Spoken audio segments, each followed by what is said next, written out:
इसको यहाँ नहीं है ना। अरे तो ये चालू है तो इसका और भी आगे जाता है। नहीं इसकी जरूरत है, इसे आगे रखेगा। और उसको यहाँ आएगा इनका।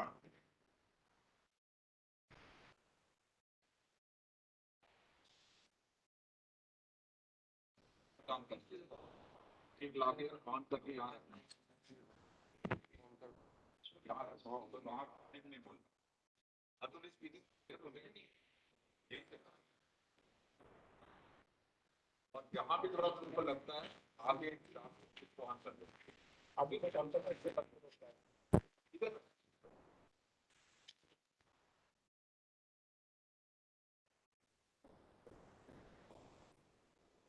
प्रोग्राम पता नहीं कहाँ रखा मैंने इसको programme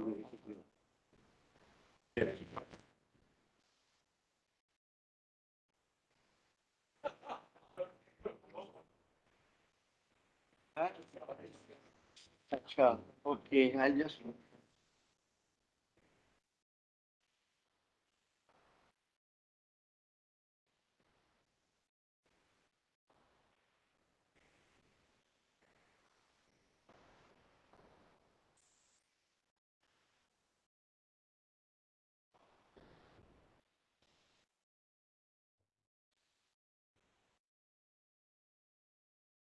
So I think very this has started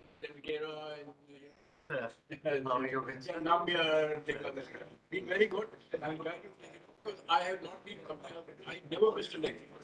Last week was this pandemic and also. So I said let me thank you. So must make it. so kind. Thank you so much. Thank you, sir.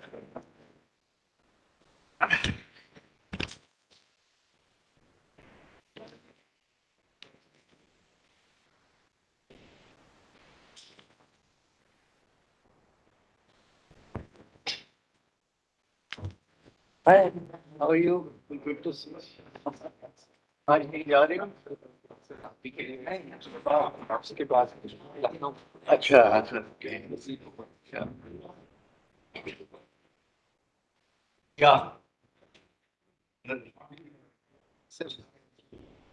आगे मत पढ़िएगा दोपहर नहीं नहीं मैं खुद ही वहाँ कर लूंगा बहुत ज्यादा नहीं वो नहीं पढ़ता मैं इतना thank you sir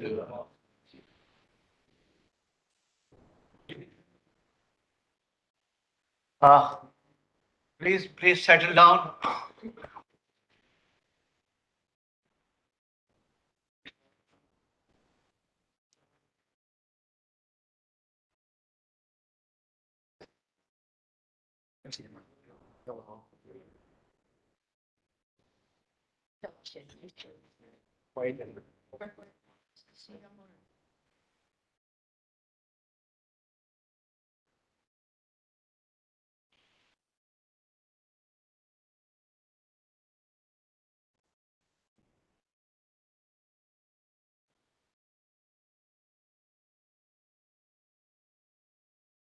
你是今天学的 VCM 吗？连续的吗？ VCM 跟连续性啊，哦，那学的吧？ ABC Okay, good morning, ladies and gentlemen, excellencies, our esteemed panelists, distinguished audience, those who are physically present here and those who are digitally connected with us. Welcome to the United Service Institution of India. We are doing this event on a very contemporary subject together with fair observers. The CEO, Mr. Atul is here, and also with NICE Nepal, which is a new and a very energetic think tank. I'm very happy that we have a very distinguished panel from India and abroad. Unfortunately, due to COVID, our panelists from Russia and China, they've not been able to join us. So we'll have to do with panelists from US, panelists, say from Sri Lanka. Now, this session is going to be chaired by Ambassador Arun K. Singh, who has been our ambassador to US, France, Israel, and he is taken to teaching in a very big way. He has been teaching at Ashoka University and is associated with very prestigious universities and think tanks, including George Marshall Fund in US. Then we have Mr. Atul Singh, who is on to my left, and he's the founder and CEO of Fair Observer, which is a very, very analytical think tank. They have about 2,500 contributors from 93 countries. He's a multifaceted personality, educated in India, abroad, has a lot of operational experience as a police officer, and also taught at the University of California. Our next speaker is going to be Dr. Ganeshan Vignaraja. He is from Sri Lanka. He's non-resident senior fellow at Institute of South Asian Studies in Singapore, member of Scientific Advisory Committee, the Geopolitical Cartographer, a very new think tank under the leadership of the former Prime Minister of Sri Lanka. He's been Director Research at Asia Development Bank and a visiting fellow at International Monetary Fund. He's a DPhil in economics from Oxford University and has about 20 books to his credit. Now, coming on to the topic of the day, this topic is very familiar, but just to put things in perspective before we have expert views on the subject, we know that the Cold War altered the geopolitical map of the world. And after the fragmentation of Soviet Union, there was a unipolar moment in which United States of America resorted to preemption and what you call is either you are with us or you are against us kind of a mindset. And at that time, they had made certain pledges that there would not be any extension of NATO, to the extent even Russians were looking forward to joining NATO and be part of a overall European security alliance system. At that time, when the NATO expansion started towards Eurasia, George Kennan, in an interview, was prescient when he said that this is the beginning of the new Cold War. That means the expansion of NATO eastwards. Now, that definitely has impacted Russia's self-image and its national security concern, and then came put into the center stage, and you know his leadership styles and things like that. So Russia has taken a certain strategic trajectory, which is for all of us to see. In the meanwhile, another very important event happened, and that was 9/11. And there, United States of America was again nudged to look towards different alliance and partnership, and that is how that global war on terrorism started. But concurrently, a fundamental assumption of US on China, that they will become an international stakeholder under a US-led international order, that assumption proved to be wrong. And Chinese, because of being an old civilization, it had a mind of its own. And it started asserting for a strategic influence in the Indo-Pacific. It wanted to be accommodated in the new world order. And from there, the contestation started.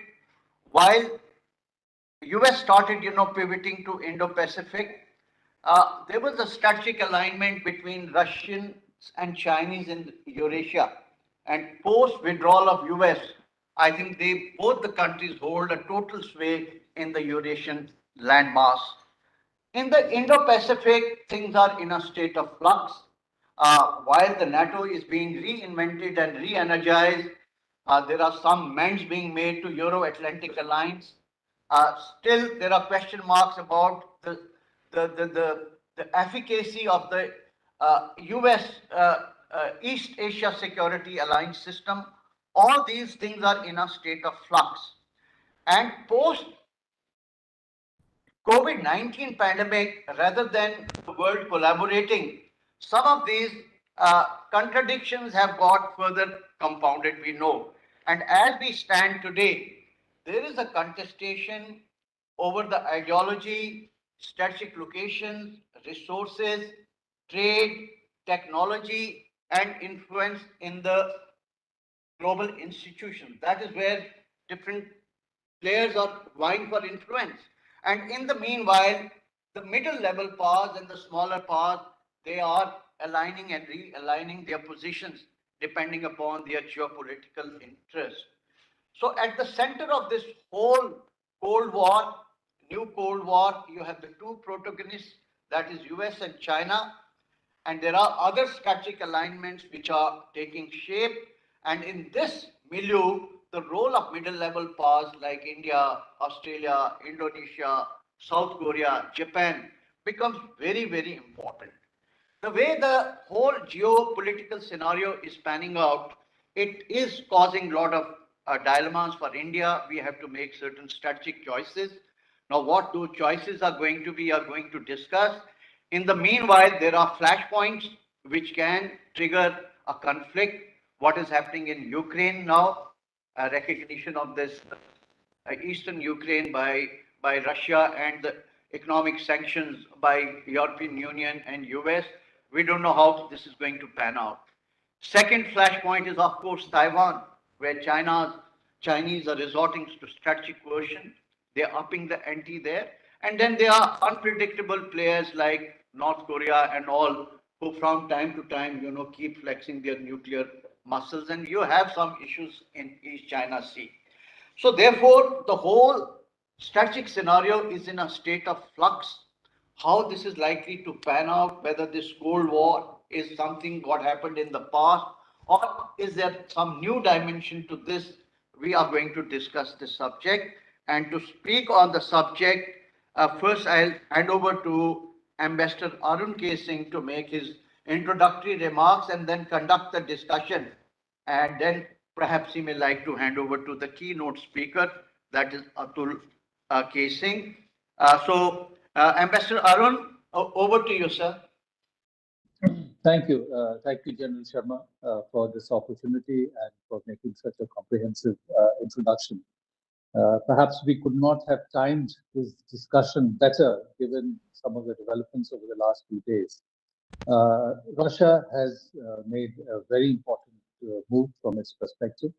It has recognized two erstwhile provinces of Ukraine as independent states. It has said it is sending its troops there as peacekeepers. The US has described the entry of Russian troops as an invasion. So they have to look at it now from their perspective and how they would need to respond to that.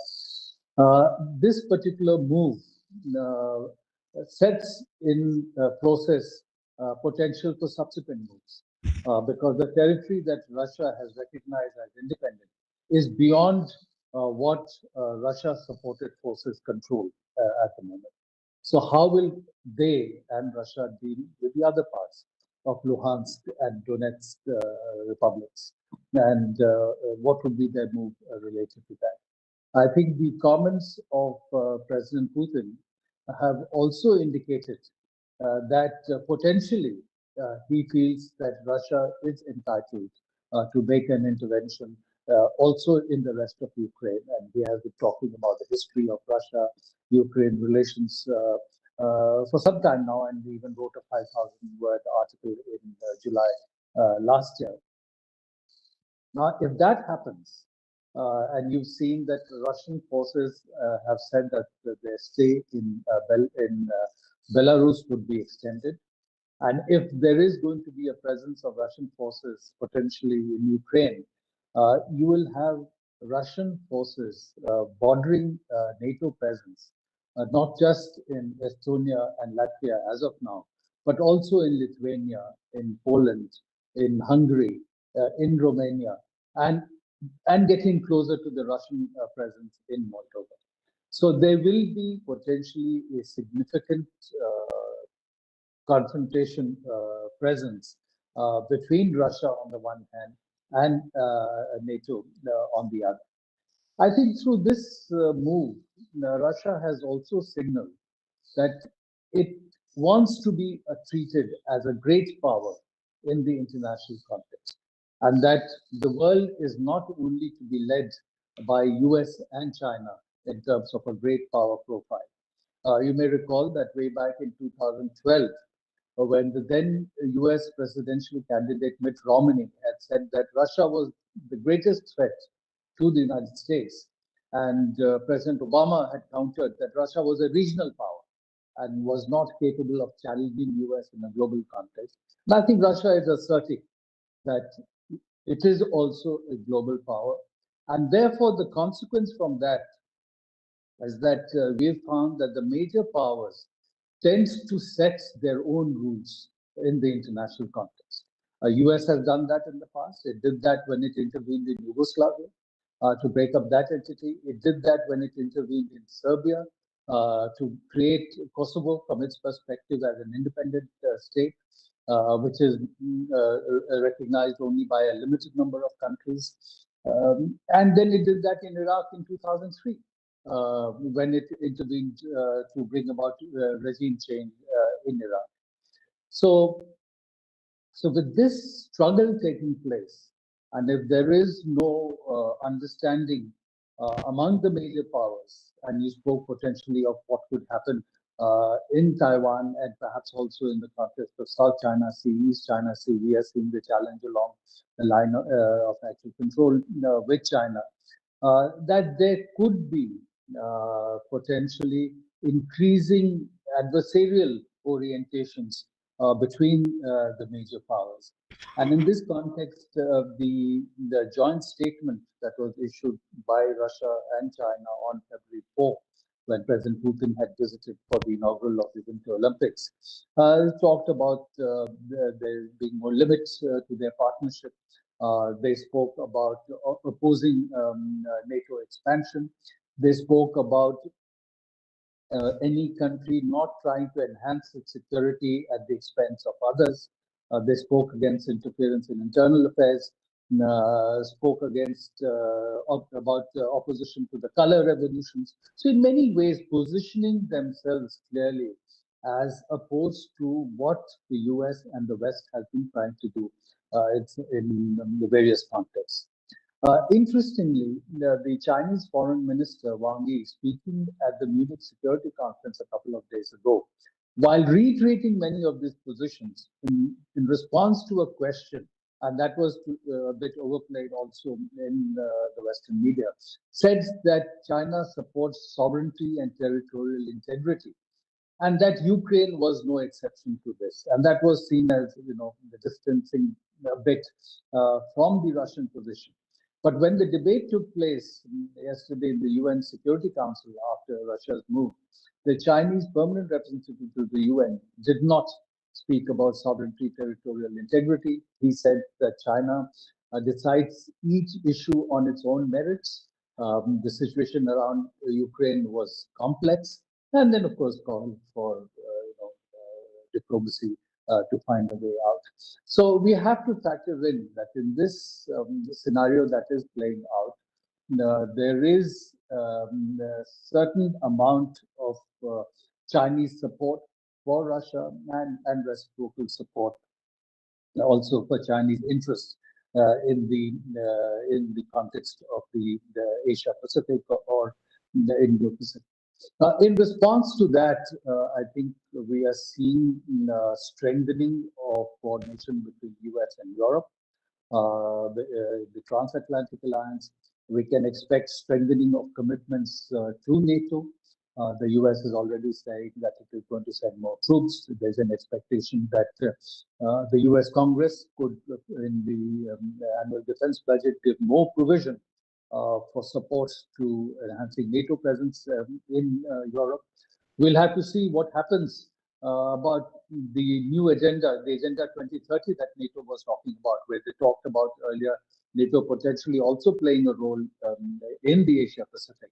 And therefore, if China and Russia are seen as coordinating, then the Russian challenge to NATO and the transatlantic alliance in Europe will be seen as also being supported in some way by China. And how does NATO respond to that? Because in any case, the Chinese challenge to the West, to US, to Europe is not just in the Pacific. China has reached through the Belt and Road Initiative port buying out ports, dominating ports into Europe, and there are train and other connectivity happening there. So I think clearly we are going to be in a situation where the great powers will try to define narratives which they can sell to their own people and try and gain a wider international acceptance. They will try and back up that narrative with the power that their opponents will try to construct alternative narratives and try to generate support on that. And there's bound to be competition around that. And I think the challenge for India would be, some have said that India should stay away from this great power game. We had the policy of non-alignment earlier. We now talk of strategic autonomy. But even while not supporting one or the other power, my sense is that India will have to play its own game. But you'll have to play the game, because in the earlier context, in the bipolar context, while India had defined its policy of non-alignment, because of the way the US approached the whole concept of non-alignment, India ended up getting distance from the US, and US supported Pakistan, which became part of its military alliance. And over time, India was seen as being closer because of the support India has received in its relationship with the Soviet Union, with military and other support that was happening. And even in India, the opposition, when it came to power, started talking of genuine non-alignment.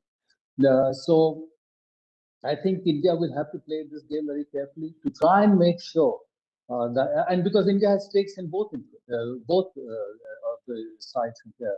Russia is a very strong defense partner. It has provided political support to India at critical times. And if we otherwise look at comprehensive national interests, US is the largest trading partner, largest investment partner, largest single country presence of Indian or even diaspora, largest single country presence of Indian students studying in universities. So it's a challenge that India will have to navigate. So given all this, I look forward to the discussions to hear from experts on their perspectives on how they see this competition playing out, how the various powers may manage it. Is it likely to intensify, or is there a way of dealing with all this within a certain defined parameters so that the disruption to the international system is minimized? So with these initial comments, let me hand it over to Atul Singh to take forward the discussion. Atulji. All right. Ladies and gentlemen. Thank you, Ambassador Arun. Thank you very much for those very informative and very, very insightful remarks. All right. Thank you, Ambassador Singh. Thank you, General Sharma. It is a real honor to be here. My parents are sitting in the first row, and my Singaporean friends are also sitting in the first row, so no pressure. And my brother, of course, was the better debater. Both of us debated for Oxford, and he was the better debater. So he's here as well. So clearly, no pressure today. Anyway, I'm supposed to speak about, is the new Cold War a myth or a reality? And as I was taught at Oxford, try to break any topic down into 3 questions or 3 points. So what are the 3 questions for today? Number 1, what is or what was the Cold War?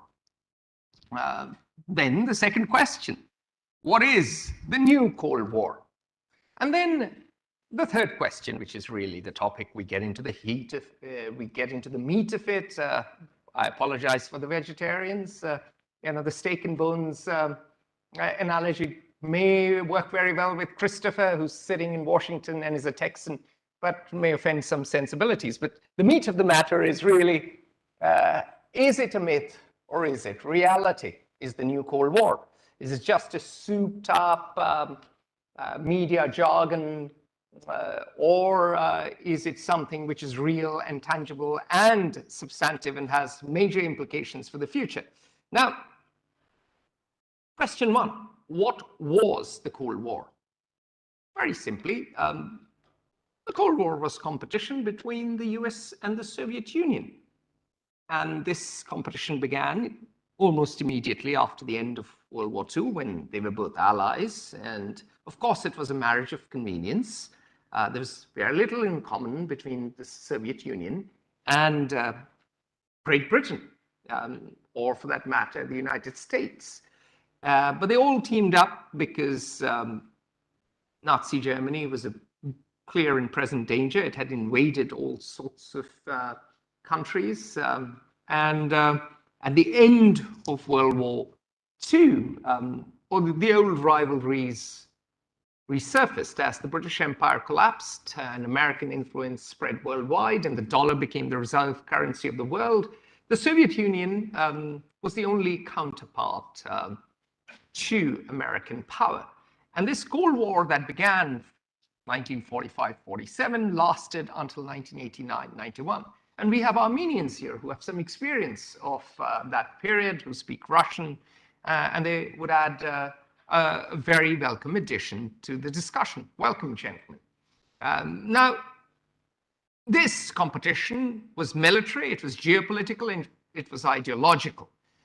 Military, I don't need to tell you about the nuclear scare that went around that time.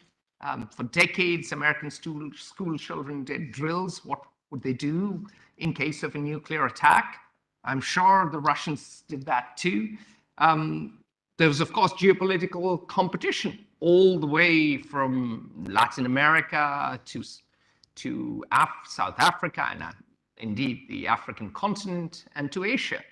In 1953, America conducted a coup against a democratically elected Iranian president because of fear that he might be communist or he might be a socialist. So there's real fear.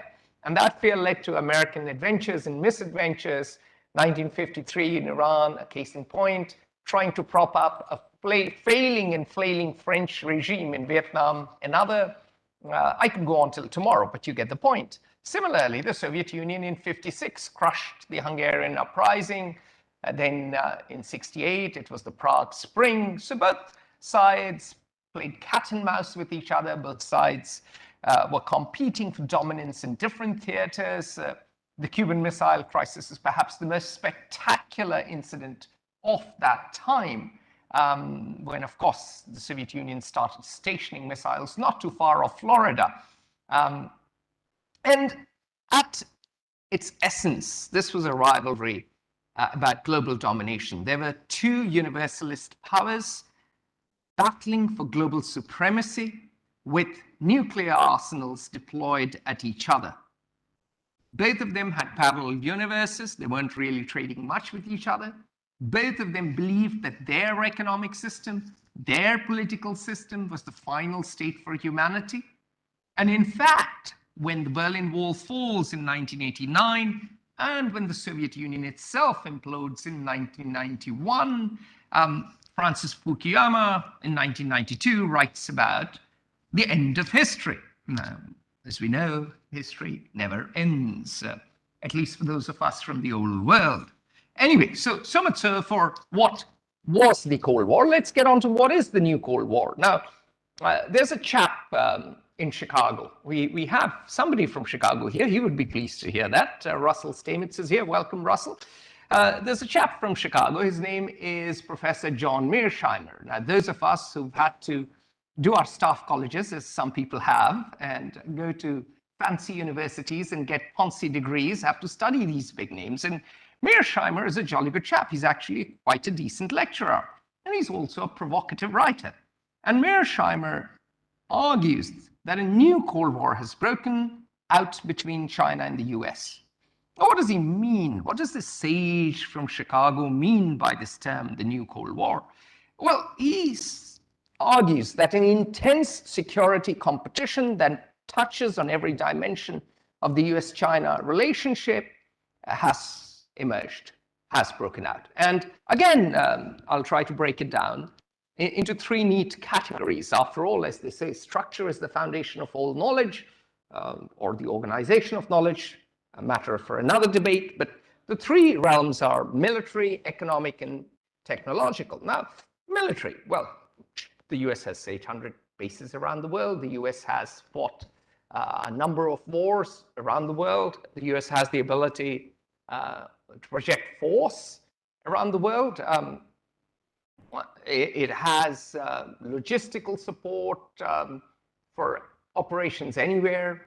It has a nuclear arsenal, of course, but it also has delivery mechanisms in terms of missiles, fantastic technologically cutting-edge planes, and of course, a fleet that patrols the seas and brings what many would say a global public good. The global security is guaranteed by the American military. And some would say China is starting to challenge it, at least in its near neighborhood. China is increasing its military budget. China is building up its navy. China is flexing its muscles and claiming little pieces of islands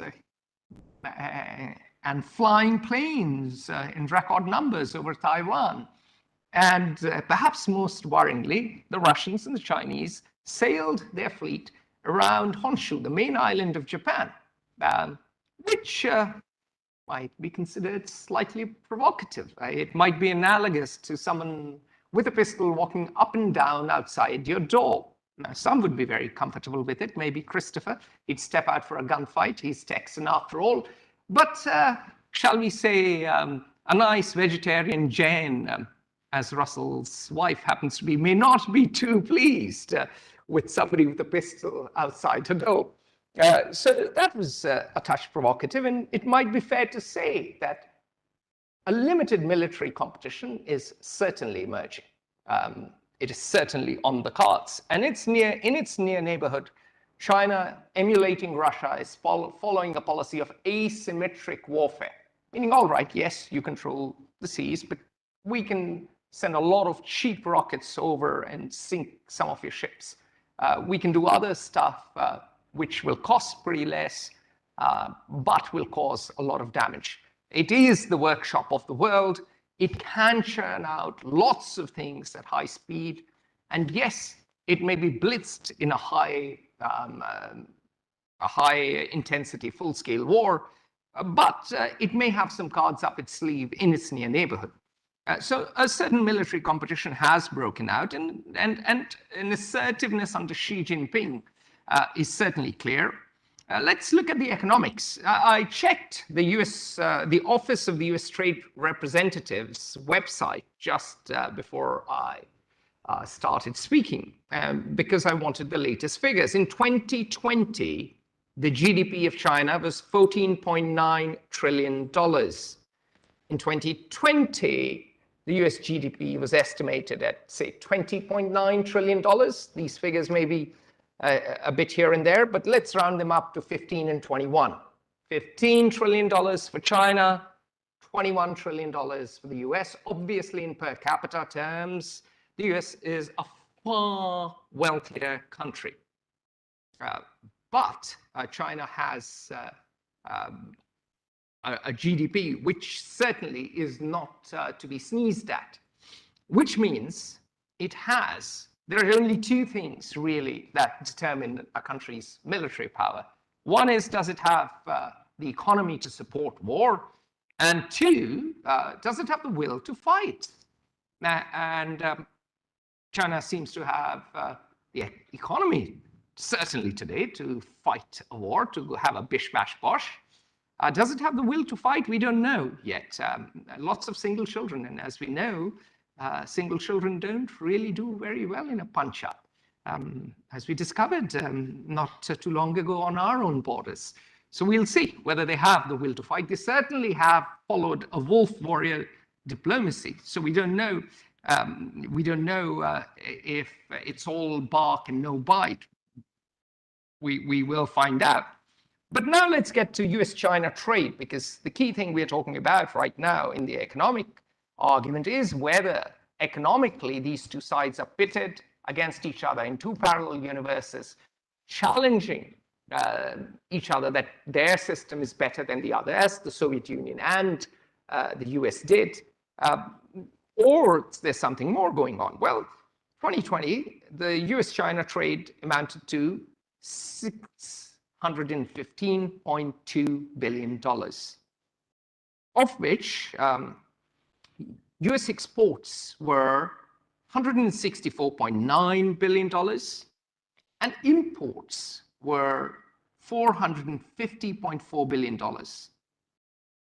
You can do the mathematics. US is still running a trade deficit against China, despite the trade wars of Donald Trump, despite all the bluster of Washington about containing China. It seems to be in an abusive relationship with China and can't get out of it, at least economically.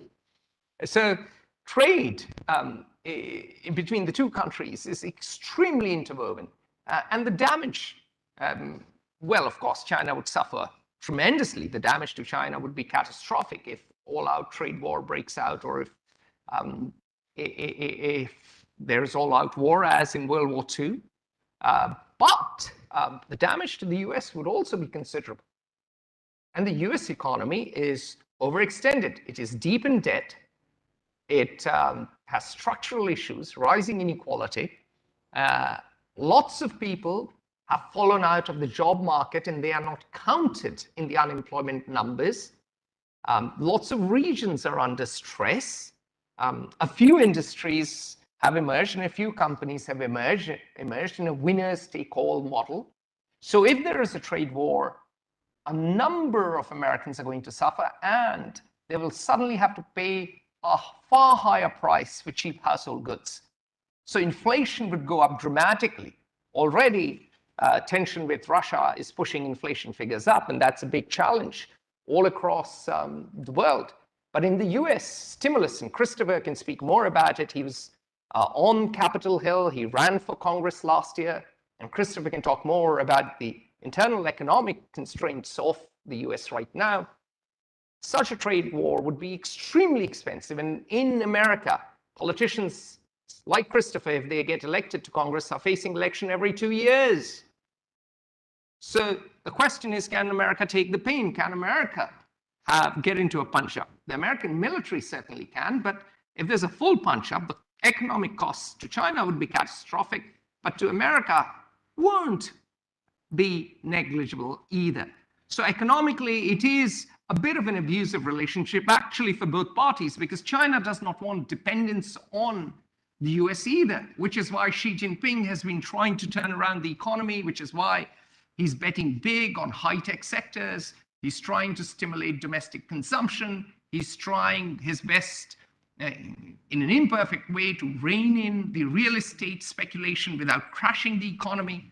So China is trying to restructure itself from an export-based economy, an export-oriented economy, into an economy with more domestic consumption. Now, just so that you have an idea of the scale of dependence that China has on imports, back in the day in '79, if I remember correctly, and here please forgive me because I may be off by a bit, I've written about it, but suddenly I forgot to write down in my notes what was the percentage of exports in '79. I believe it was 4.5%. My Singaporean friends are extremely rigorous. They can correct me if I'm wrong.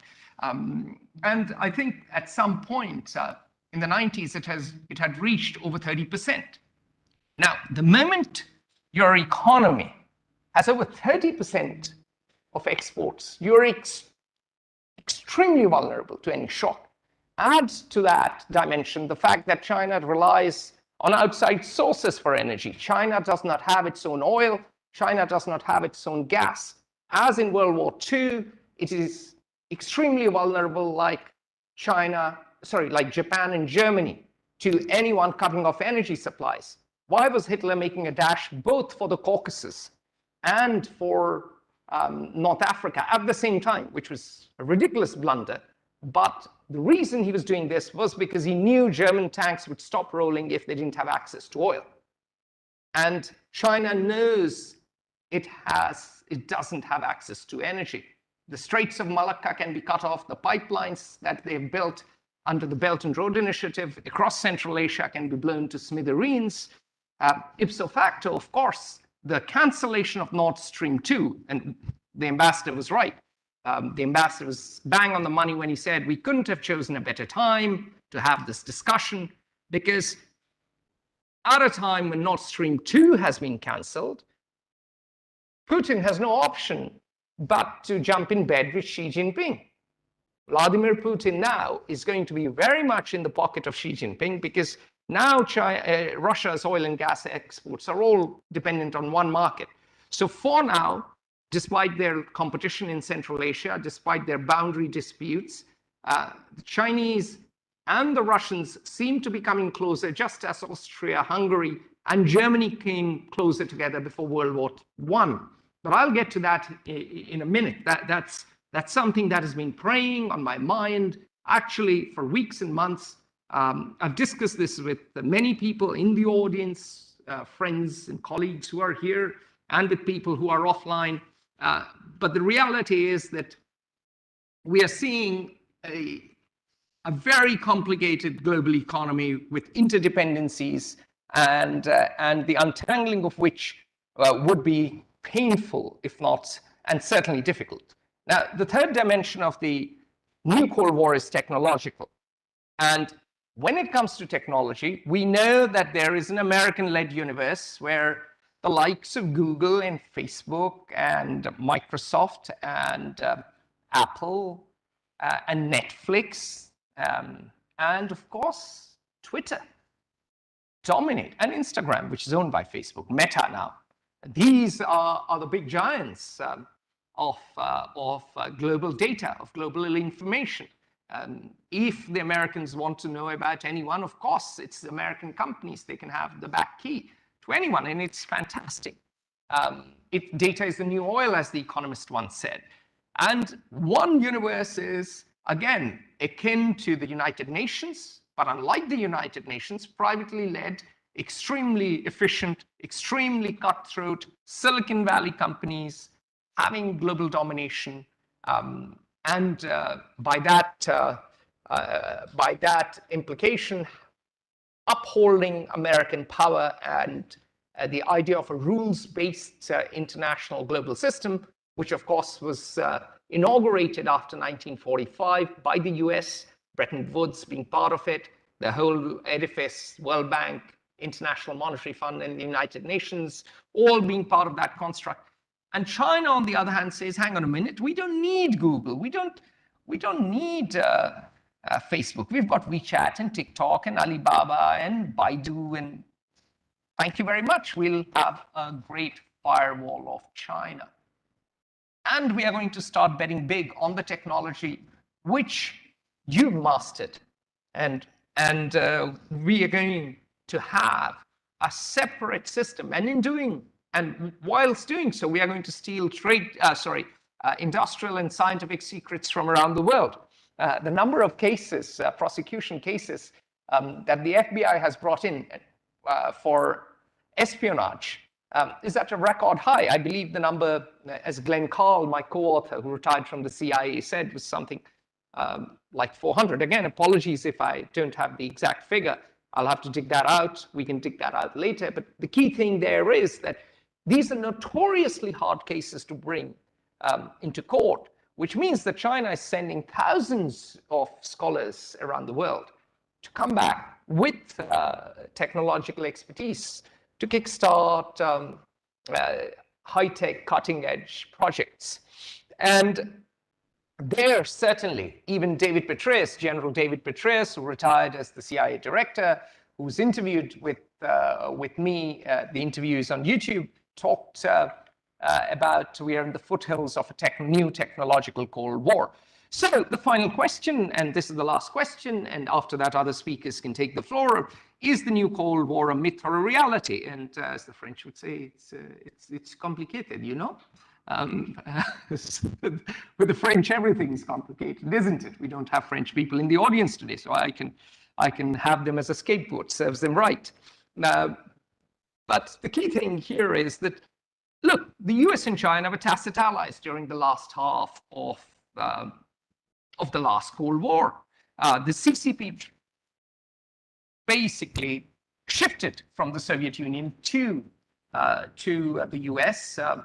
Of course, we know that Mao didn't particularly like what he saw the big brother attitude of the Soviet Union. We know how Henry Kissinger went to China and then Richard Nixon followed. We know that once Mao died and Deng took over in 1978, he said remarkably that it doesn't matter whether a cat is black or white as long as it catches mice.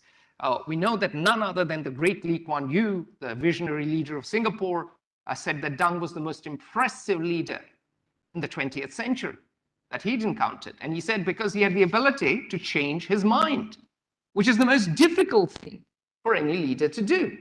And Deng's 1978 revolution, and after that he bet big in 1992 with Nanksun.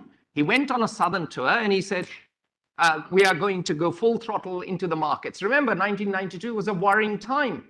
Why? Because 1989, the Berlin Wall falls and the Tiananmen Square protests erupt, which are crushed, brutally crushed. 1991, the Soviet Union falls. There is internal debate in the CCP. Should we close shop? Should we hunker in? Should we get into our bunkers? Or should we double down? And Deng says, double down. Like James Bond on a casino table, he throws in all his chips. And guess what? 1992 onwards, China grows. And of course, Mearsheimer says this policy of engagement in the hope that China would become a part of the liberal world order was the biggest strategic blunder the US has ever made. Because Mearsheimer is a realist and he blames those who believed in the universality of the liberal order for being stupid about it. Because powers clash. Big powers are like big boys. They have a bit of a punch up, a bit of a dust up. And Mearsheimer says, of course, the clash was inevitable. But in the heady days after the Berlin Wall fell, there was a genuine belief that it was the end of history. Clinton was an inexperienced president, wasn't a particularly sophisticated foreign policy operator. And China basically grew. And 2001, everyone thinks of 9/11. Oh, and I have gone to a number of young diplomats and trained them, and particularly in Asia. I say, okay, why was 2000, South Asia particularly, if you ask them why was 2001 important, they all answer 9/11, the attacks in New York and Washington. But 2001 was also the year China entered the WTO, as those in East Asia know very well. So America got distracted for 20 years in Afghanistan, in the deserts of Iraq, whilst China put its foot on the accelerator and said, thank you very much, we'll grow. And of course, until Xi Jinping came along, China followed Deng Xiaoping's maxim, which was bide your time, hide your strength. And they did it very cleverly. They understood that they were vulnerable at the Straits of Malacca. They understood that, yes, they were growing, but their per capita income was low. They understood that their military had no combat experience since 1979, when they went head to head with the Vietnamese and ended up with a bloody nose. So the Chinese understood that, but with Xi, the progressive liberalization, even of society, the increasing ease that you had of doing business basically went down. And now the CCP has transformed Marxism into consumer capitalism, whilst at the same time choking personal liberties. There's no hint of democracy. Xi is cutting off access to the outside world. He's defying the US-based international legal norms. He's encouraging a very shrill frankly immature. Wolf warrior diplomacy reminds me of Kaiser Wilhelm before World War I. He's also enforcing orthodoxy, whitewashing history, and oppressing minorities. He's now the head of his nation for life. At the same time, the US, to use the words of another academic, his name is slipping my mind, the US is suffering from Brezhnev-like paralysis. The US democracy has always been fractious, turbulent, and messy. Those of us who grew up in India understand that. We come from a similar country. But the challenge that has happened is that the US now has a lack of strategic vision, and different parties are too busy fighting each other than operating with some semblance of sanity. Now, some could say that the US has always been fractious. Punctuated equilibrium is the natural state of affairs. This academic has said it. And of course, China has decades of stability punctuated by protracted upheavals when authority fails. And the examples are, and I'll quickly wrap up, the Taiping Rebellion of 1850 to 1864 took 20 million lives, 5% of China's population, which even at that time was a very densely populated country. And you could argue that it took until 1949 for China to stabilize. It's only when the CCP led by Mao takes over that China stabilizes. In contrast, the American Civil War, which lasts from 1861 to 1865, killed 750,000 combatants, 2.5% of the population of a much less crowded country, and America was back on its feet pretty quickly. And so you could argue America is more resilient, and China has internal contradictions and external enemies. Having said that, the key thing here is that the die is cast for great power rivalry again. The Thucydides trap that a certain professor at Harvard has talked about is back in play.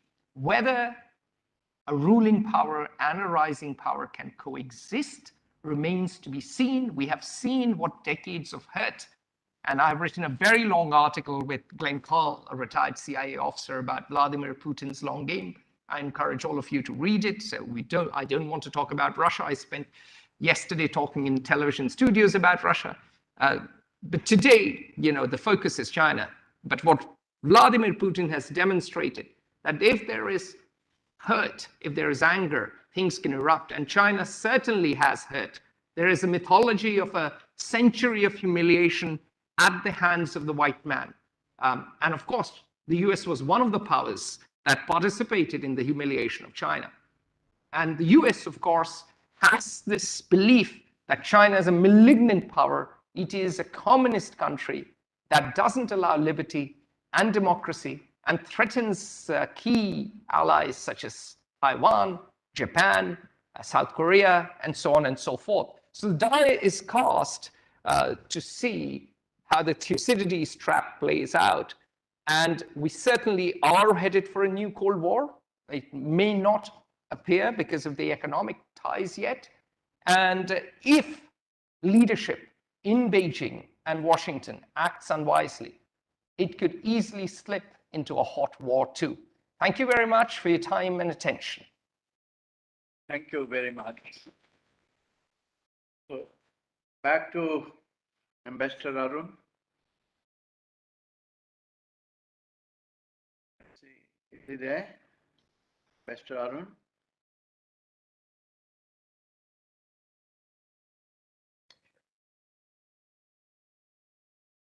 Ambassador Arun?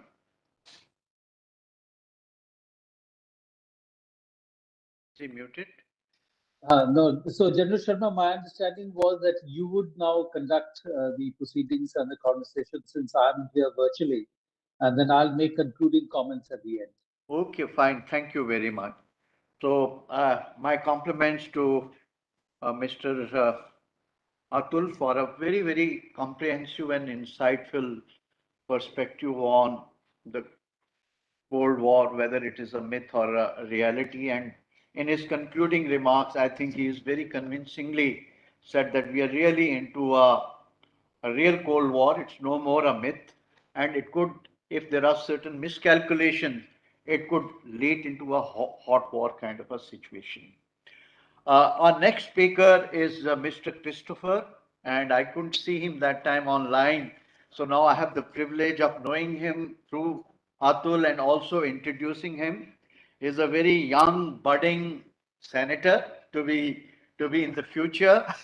he, he is a policy advisor, and he has a tremendous experience at the Capitol Hill, working with 3 congressmen and also advising Pentagon a number of policy issues. And he ran for Congress in 2020 for a special election, and he intends running all over again in 2024. So may have your perspective, how are you looking at this Cold War and particularly the recent developments that are taking place from your perspective, please? You have about 10 minutes. And Yes, then we'll all go right. to Thank you, the General. elaborate question answer session. Okay. Okay. Well, I suppose in the wake of Atul's discussion, I have to go back to the no plan survives first contact. I had some remarks prepared, but we're going to deviate from that, so bear with me. I do maintain that we are in a new Cold War, though the contours of it are different from the last one, and frankly, few lessons apply to our current situation. However, I do think that the present Cold War need not be outwardly hostile. And I also think the past is not entirely devoid of prologue. So if we are in a new Cold War, how do we know that? Cold Wars don't have formal declarations. And so the question to some degree is a question of sentiment. And I'll go to a couple of studies briefly. Last year, a study by the European Council on Foreign Relations found that a third of Europeans believe the EU is in a Cold War with China. They had a lot of undecideds. Fully a third said they didn't know. But almost 2/3 believe the US is in a Cold War with China. And I'm starting off with China because that's sort of the new Cold War. Friction between the US and Russia has been there a long time. You may recall, was discussed earlier, Mitt Romney discussed Russia as a great geopolitical threat. The Wall Street Journal tomorrow will have an editorial that says the 80s got their foreign policy back, which is how President Obama responded. But the Europeans perceive America as decidedly being in a Cold War with China. That comports with a Pew study that was done early last year. And that found that Americans favor tougher stances toward China on issues ranging from human rights to economic concerns.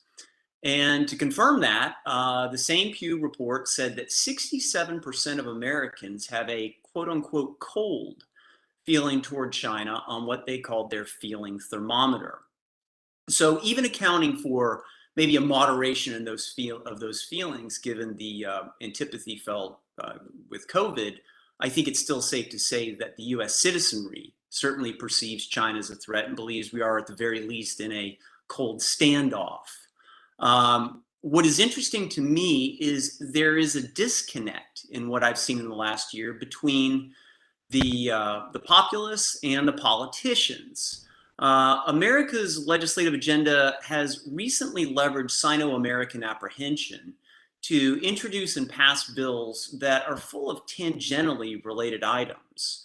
So much of what we're passing, or at least discussing, is more or less spending on preferred voting blocks. For example, the House of Representatives has a bill they call the America Competes Act, and it's full of environmental messaging and labor giveaways and loan guarantees and extraneous measures. And this bill also effectively mimics Chinese centralization of industrial policy, much like the Build Back Better and the infrastructure bill we passed. So in short, the American people think we're in a Cold War, but for the legislators, we're in a golden age of pork. Now, I want to address that because Atul brought up an interesting point about spending ourselves into oblivion, which America is most certainly doing. He talked about the size of our economies. One interesting thing to note, by one measure, purchasing power parity, China is already a larger economy, or at least more affluent. This is a pork that we can ill afford. It also leads into that will to fight, but we have a lot of domestic concerns right now. When you look at what's called the U6 of employment, we have a tremendous number of people who could work, who aren't, who have decided not to look for a job for whatever reason. Some of those reasons have been attributed to easy money from the federal government, a lot of lenient policies perhaps. And we're also in the midst of inflation, where the cost of goods are going up and the labor participation rate is not where we would like it to be, particularly when you look at that U6. Domestic concerns predominate, and that is clear by the legislation that we're passing. It's also interesting the size of these bills. So back in the financial crisis, I was on Capitol Hill, and what we thought of as one of the most monstrous packages ever passed in terms of just sheer size was the $787 billion ARA, American Recovery and Reinvestment Act, also known as the stimulus. These were numbers that people thought were mind-boggling, Republican and Democrat alike. Then we fast forward to COVID, and we had $4 trillion spent under Trump, and we've had a number of other trillions, $3 trillion in the last year spent by President Biden. 2 of that was for a COVID relief bill, and 1.1 of that was for an infrastructure bill.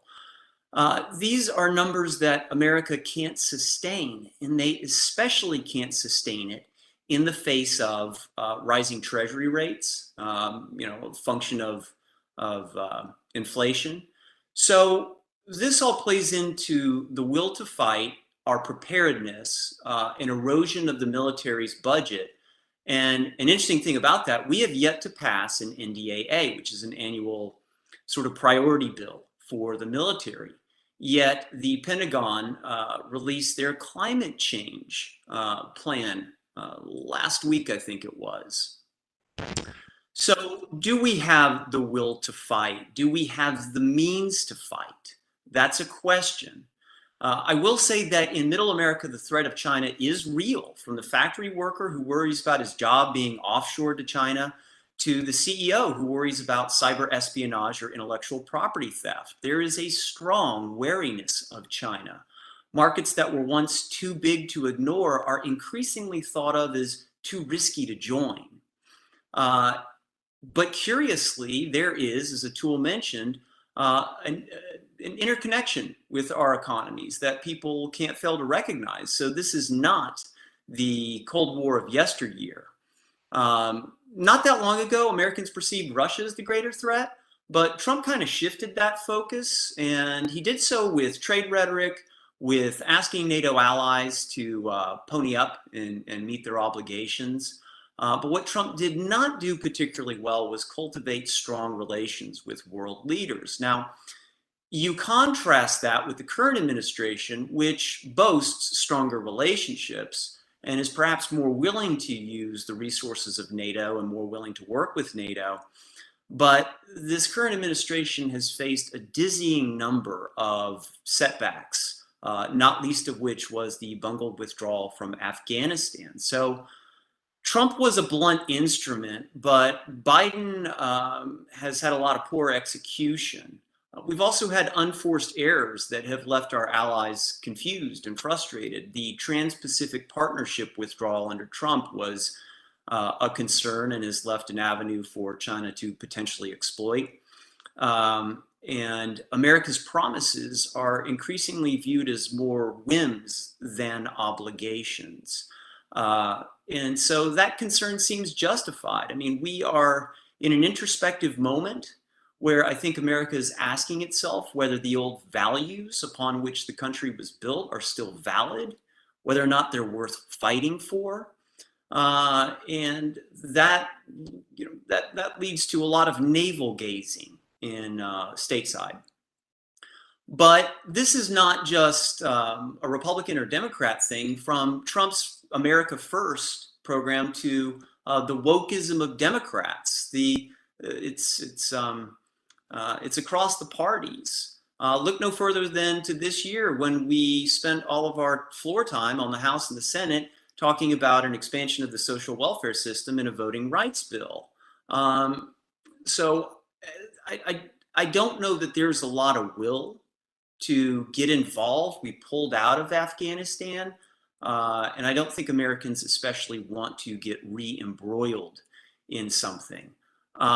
Meanwhile, the Chinese are making focused, concrete moves that achieve immediate geopolitical ends, and I'm consistently amazed at the international concerns that permit China to pivot and sort of play the game. I think of COP26, where there was that last minute agreement with the US and America that kind of salvaged that, in my opinion, debacle.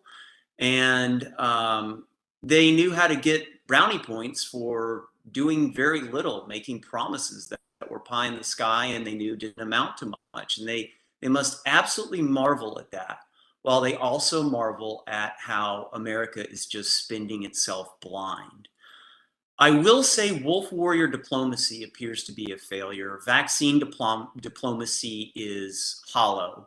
Mistrust is everywhere, and why not? I mean, from the building of the artificial islands that were promised they wouldn't militarize while they were putting up runways and radar. Hong Kong is a shadow of itself in contravention of the joint declaration. Taiwan feels threatened. Japan is intimidated. Atul referenced Honshu.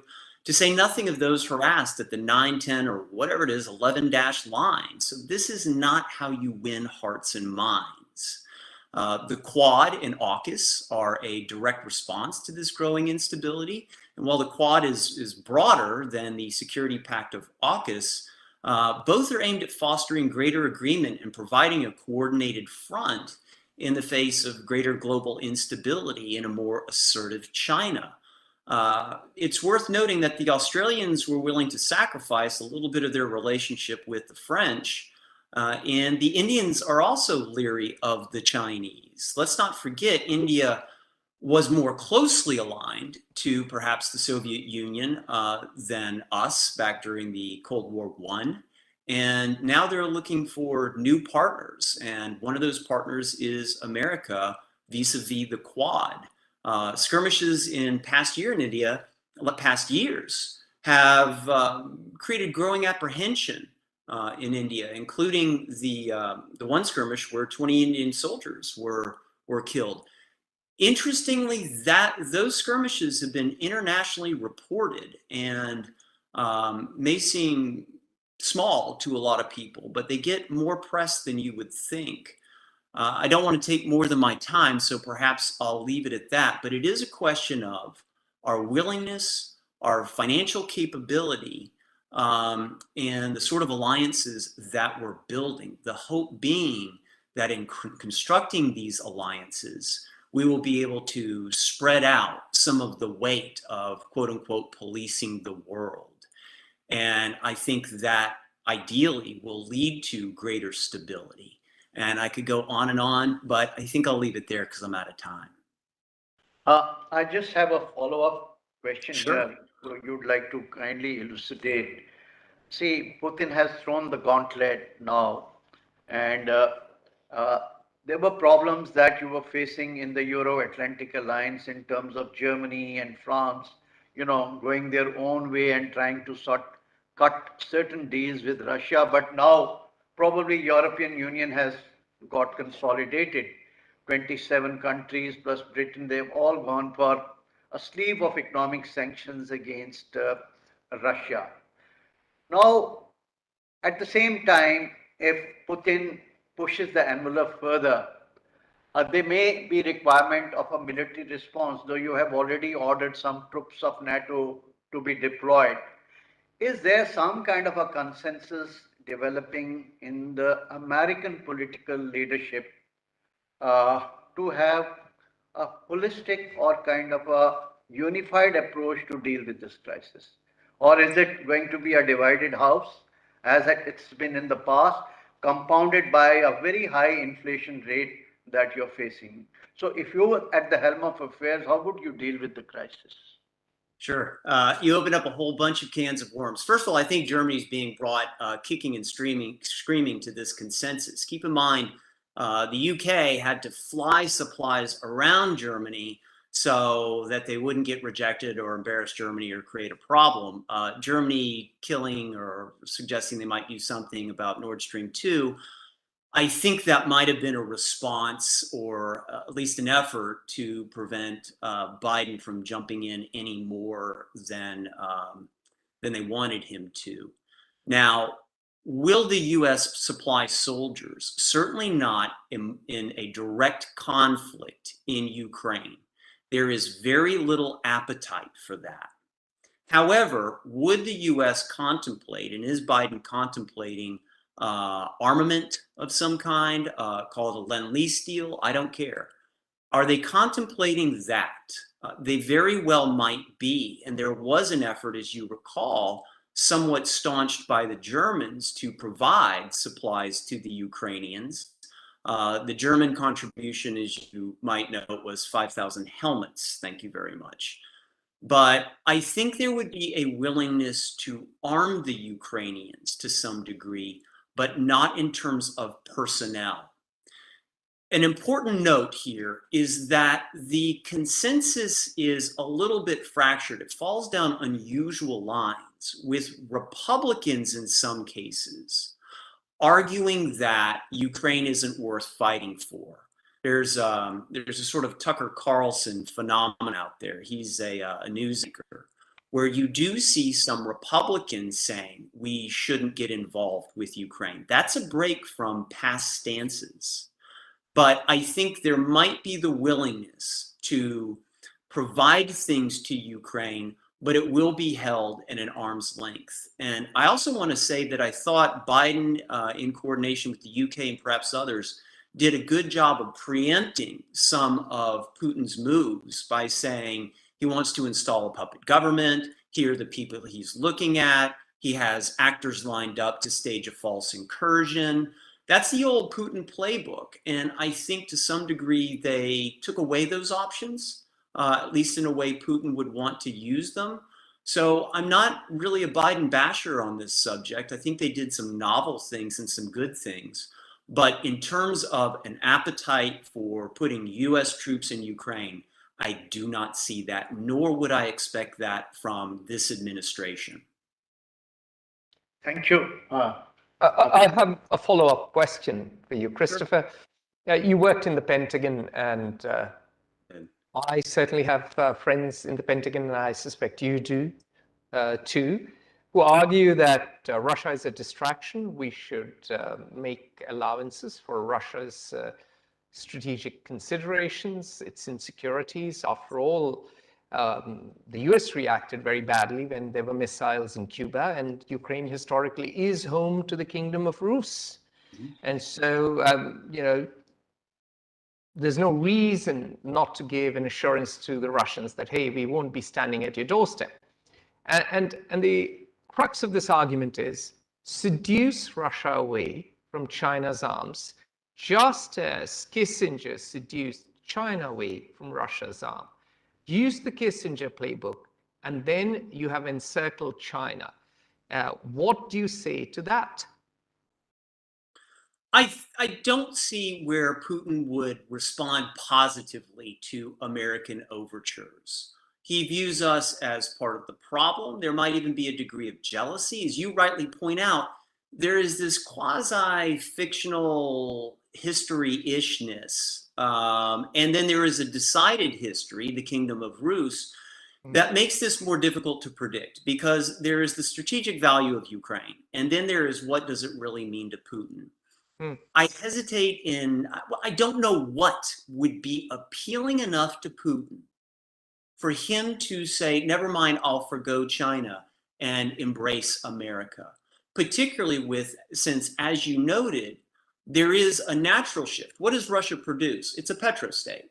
China has a large appetite for O&G, oil and gas. So in the wake of Germany putting the pause there, and keep in mind, Germany doesn't have a lot of options either. They did away with their nuclear. They have no means of receiving LNG. They burned they decided not to build the 2 LNG terminals that they were going to when Trump was threatening to put the kibosh on Nord Stream 2. And then the Netherlands is no longer producing from their large well. What would be appealing enough to Putin? From what I understand, we have suggested to Putin 6 ways to Sunday that we have no intention of bringing Ukraine in to NATO. I think it's fair to say that NATO partners have to decide that, but there's not been an appetite to have Ukraine for a long, long time. So aside from giving him the run of the country, how can we assure him there are not missiles there, that we do not intend to invade? What would be sufficient to entice him?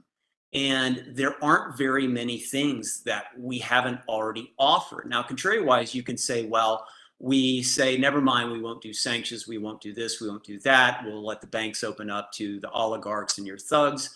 But then you also have a sort of lawlessness and a further emboldened Russia.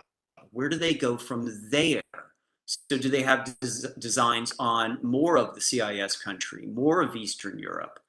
So I struggle to think of something that would be the lock for Putin to say, okay, I'm with you guys. I mean, you mentioned earlier the history of Russia, and Putin came about during the age of Afghanistan. So I think there's a very deeply entrenched mistrust or even distaste for America and anything it represents. Putin is, in my mind, not just a thug. He is, but he's not just that. And I think part of the reason why he's going into Ukraine is because he's driven by that passion, that history, that the greatest loss, the greatest geopolitical disaster of the 20th century was the disintegration of the Soviet Union.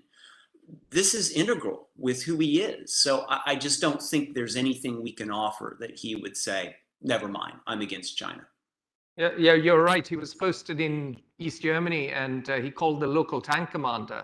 And the local tank commander said, Moscow is silent. And that has haunted him since. So he's, of course, driven by that memory. He's named after Vladimir, the founder of the Kingdom of Rus, lest we forget. And he also remembers shock therapy with bitterness. He believes, as do many Russians when you talk to them, over vodka, of course, that America planned the collapse of the Russian economy, and then when Russia's economy was not on its knees, when it was on its back, then expanded NATO right to Russia's doorstep. So you're absolutely right. There is real resentment there. So to that point, the question is, how much does Putin blame that NATO expansion on America? I mean, if you watch RTTV, everything is not a European plot. It's always an American plot, right? So let's just assume we did have something really good. How does he sell that to his people? And if they're told for decades that America is, just awful and responsible for so many of these ills, I don't think there is a way to get around that and to get around the deeply embittered history of Putin with regard to more America than just the West. And as I said earlier, it was America that caused the great Afghanistan debacle for the Soviet Union. And I'm sure he blames us for somehow thwarting Soviet greatness even then. Thank you so much. We'll get you over again for the question answer session. And now our next speaker is Dr. Ganeshan Vignaraja from Sri Lanka. Is he there? Get him on. Yes, can you hear me, Chair? Yeah. So before you begin, and whatever perspective you want to present, I would just pose a few questions. Since you are a leading economist, I would also, after you've given your perspective, would like to educate us on the implications of these economic sanctions on Russia. What impact it will have on the European economic scenario, since the economies were interlinked, And to what an extent, if Russia stops all the gas supplies to Europe, to what an extent will United States of America be able to make up that loss, and at what cost? Because I saw some tweeters in the morning that the gas prices in Europe, particularly Eastern and Central Europe, are going to skyrocket, and these are not going to be affordable. So among other things, if you would like to comment on this economic war dimension of this Cold War. Over to you, Dr. Vignarajan. Thank you very much, Chair. We'd like to thank the United Services Institution of India for this chance for the geopolitical cartographer to comment today. And as you kindly said in your remarks, we are a startup think tank, which is independently looking at the Indian Ocean. There's been a lot of talk about this Ukraine crisis, so I won't say anything right now, but I will come back to your question in a little while. I'm going to talk a little bit about some facts which weren't quite there in the origins of this Cold War that we talked about, the first Cold War, if you like. I'm going to then talk a little bit about Asia's rise and the economics underlying it. And last, I'm going to talk about the strategies of small powers in this kind of story of the big powers clashing amongst themselves. I'm very grateful to my colleague, Mrs. Vageswara, the former Foreign Secretary of Sri Lanka, for giving me some inputs for this talk. On the history side, I think the superpower part was emphasized, and the rivalry between the US and the Soviet Union. But I think what wasn't sufficiently emphasized was perhaps the fact that both the US and Russia offered different economic models. One was capitalism based on free trade and markets, and the other was basically socialism based on inward-oriented state domination. And I think this is very important when you look at what happened subsequently, and the spend question that our speaker from the US talked about the US having a difficulty in outspending China. And maybe this is a very important point. But anyway, for the other countries, this polarization of ideologies and military presence offered the choice of countries being allied, partners, or proxies to these great powers.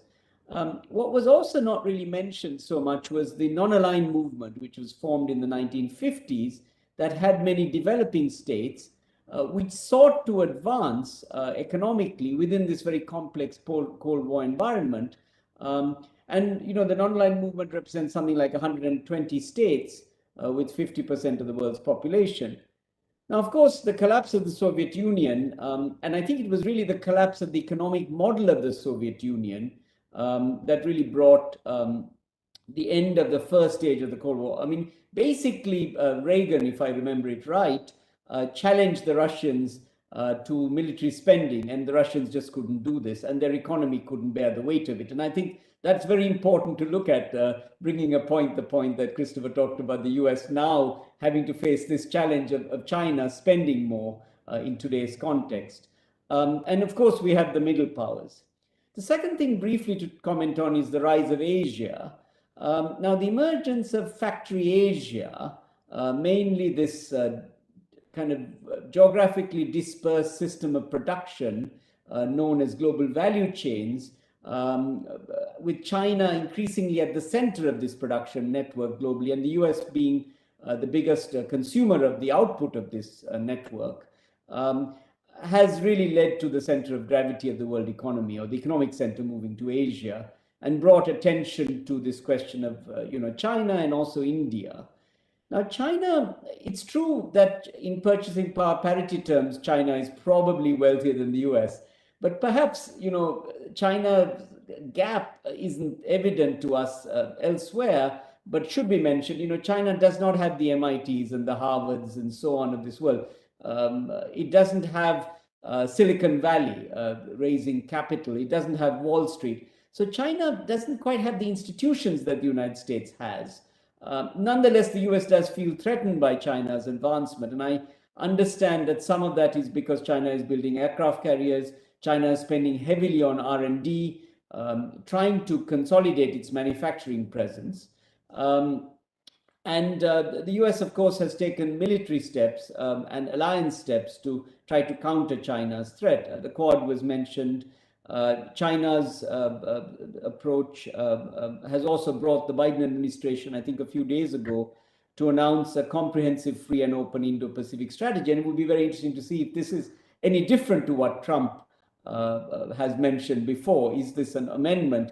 Are we in fact going to even see the US going into the Trans-Pacific Partnership Agreement, or the CPTPP, which Trump left, of course? That would be very interesting. Now, of course, the Chinese model is the development model is capitalism with Chinese characteristics. And this is kind of predicated on an opportunistic state, a market economy coexisting with state-owned enterprises, a culturally self-sustained society, and a strong pragmatic tradition.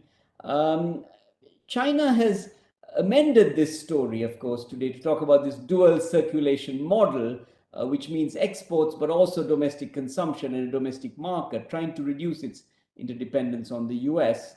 Now, it is exporting its model to other countries through the Belt and Road investment and trade concessions. Some developing countries have seen benefits in ports and energy investments, but others risk this Chinese debt trap issue in the COVID era. Now, India is, of course, appearing to tilt towards the US as China's rise is an issue, mainly due to security factors. Under the free and open Indo-Pacific strategy, the US, of course, envisages India to play a role as a net security provider for at least South Asia, but perhaps a wider plank in the Indo-Pacific. But India seems cautious on taking this position and sort of a very strong pro-US stance, as its kind of values and principles, including non-alignment, differ from a completely pro-Western view. But I think this is in kind of flux. The last thing I want to briefly mention is really about small powers in this kind of world. The old African proverb, when the elephants fight, the grass gets trampled, is very true, perhaps today, in terms of the impact of great power rivalries on small countries. Now, a rules-based international system, which treats big and small powers alike, offers the best prospects for small developing countries in Asia, and including those in South Asia. But multilateralism is eroding for various reasons, also in the face of great power rivalries. Small powers need to really advocate as best as possible for strengthening the rules-based multilateral system under the IMF, the World Trading Organization, and the UN, amongst other important institutions. And diplomacy is clearly much, much better than the idea of the hot war, than the world sliding from a Cold War into a hot war. As a complementary strategy, the small powers should really focus on economic development through outward-oriented strategies and attempt to maintain neutrality in the face of great power rivalries. And there may indeed be some opportunities for small powers to gain by getting foreign aid and trade concessions. And you have some interesting examples of this from Singapore to New Zealand and Chile as examples of countries that have managed to sort of benefit in this world of great power rivalries. So in kind of conclusion, is there really a new Cold War, or are we really in a state of transition and flux? And will there be a kind of a hot war from this Cold War sliding into a state of unexpected conflict from miscalculations? It remains to be seen. Small powers need to maneuver very smartly in this era by talking about multilateralism and outward-oriented strategies and neutrality. Now, let me just try briefly to respond to the question that was posed to me about the economic impact of Russia's incursion into Ukraine and what it means for Europe.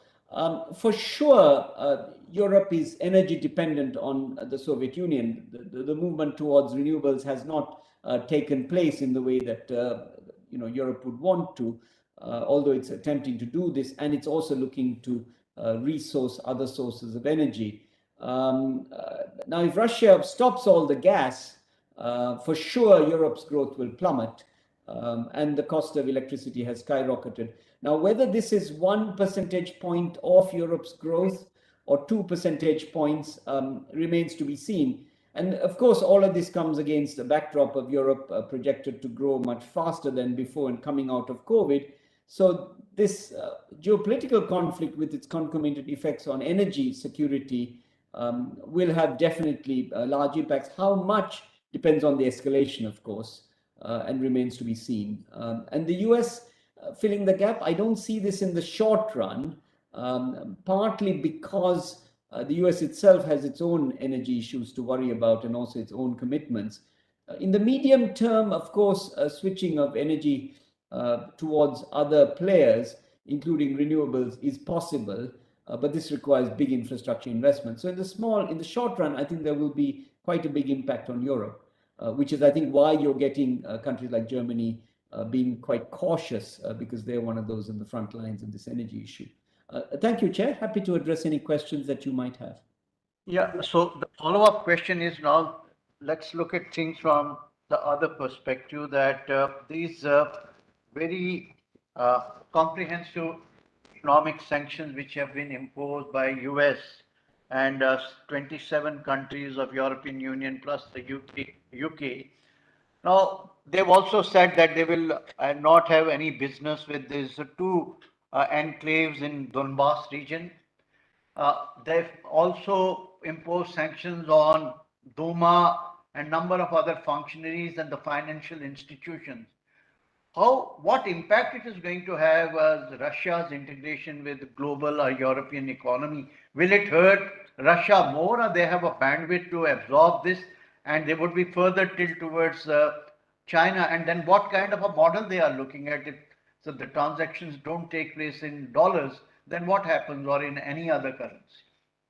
So for sure, the sanctions will hurt the Russian economy quite a lot, because the Russian economy is fairly lopsided. I mean, there's a large military industrial complex, but the civilian manufacturing sector is very weak. It has been also undermined in a way by the Dutch disease problem due to the gas and oil sector that Russia has. And it doesn't really produce a competitive system. So Russia will suffer. I think the biggest issue that may be there, and I'm not sure if it's part of this sanction package, is if the SWIFT system is withdrawn, the system for making international payments. If this is also done, this will have a devastating impact on the Russian system, basically freezing them out of international banking transactions. Now all of that said, and Russia's economic prospects are bound to be more bleak because it also can't afford a long war, in Ukraine and elsewhere, because it just doesn't have the financial might to continue to do this. Now, China, Russia is an interesting story. China can certainly fill the void in acting as a provider of consumer goods and capital goods to Russia. And I think you're seeing increasing Russia-Chinese trade from a very low base taking place.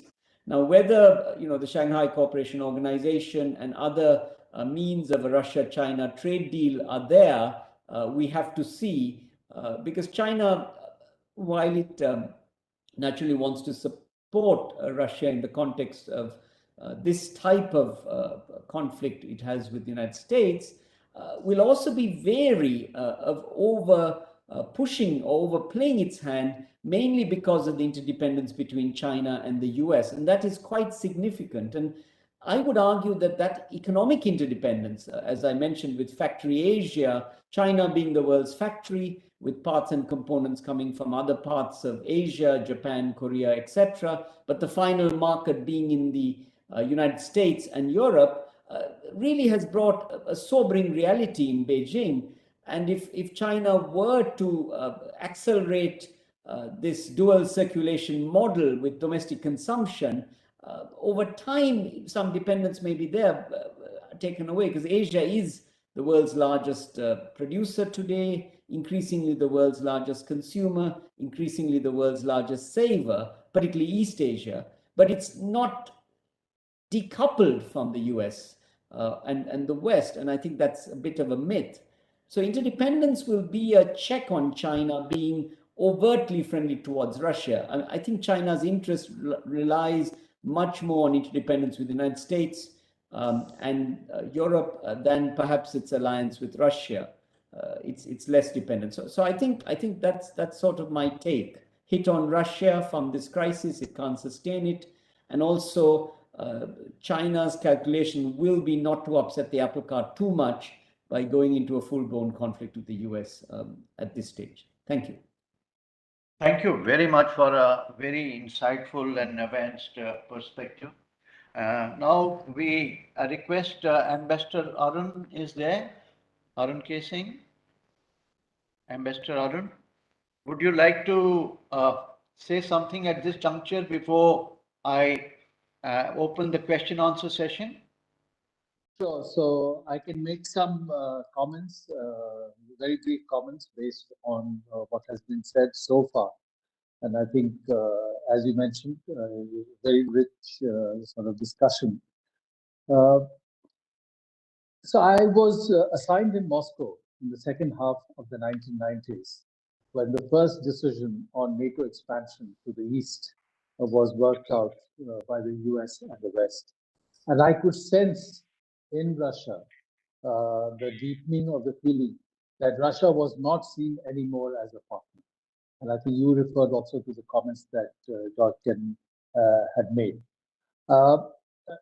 And it was also at the same time that Russia and Ukraine had worked out the agreement between them on the Black Sea fleet. Because the Black Sea fleet, for I think Russia's strong presence in the area of the Black Sea, it was critical for Russia's projection of power. And that itself was again a very, very wrenching experience for Russia, because it also introduced an element of uncertainty related to how a future Ukraine would host elements of the Black Sea fleet. And so we saw that play out in 2014 with Russian moves in Crimea. And since then, of course, Russia has been trying to see what it can do in terms of dealing with NATO expansion. Now, we have to factor in that in the West, particularly in the US, there was a feeling that they had won the Cold War. And in fact, if you go back and look at the State of the Union address that President George H.W. Bush gave in January 1992, he said clearly, the Cold War is not over, we have won the Cold War. That was the sentiment.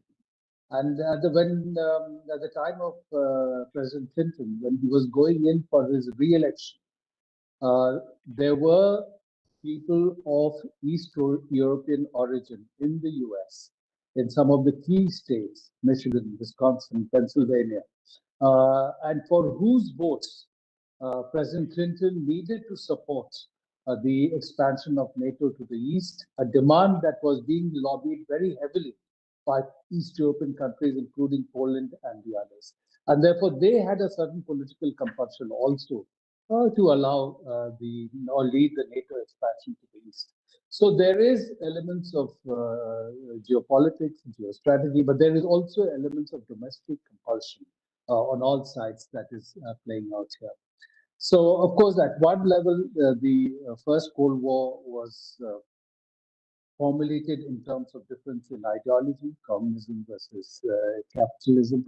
But even in the current context, I think there is a projection being made that there is a struggle between democracy on the one hand and autocracy on the other. But of course, this is not a very perfect sort of formulation or categorization, because among many allies and partners of US and the West are countries that can't really be legitimately called effectively functioning democracy. But this is the argument that will be made going ahead as categorizations are done. I think there was a reference to the GDP of different countries, and from the figures that Atul mentioned, if you have 15 trillion for China, another 2 trillion for Russia, that's 17, and you have 21 trillion for the US, and another 20 trillion for the European Union and the UK. So you have about 17 trillion versus 40 trillion, and more than 50% of the global GDP is still generated by US and Europe, which will certainly be a factor. I think another dimension we are seeing is that in the immediate post-Cold War period, when it was a US preponderance, in the beginning, US used its dominant military power. And we saw that in Yugoslavia, Serbia, Iraq in 2003. But after that, when the US will to use military power to enforce its preferred options started to wane, and therefore there was a ignoring of the red line in Syria, leading from behind in Libya, withdrawal from Afghanistan, the US started using more and more economic coercion and sanctions to try and achieve what it wanted.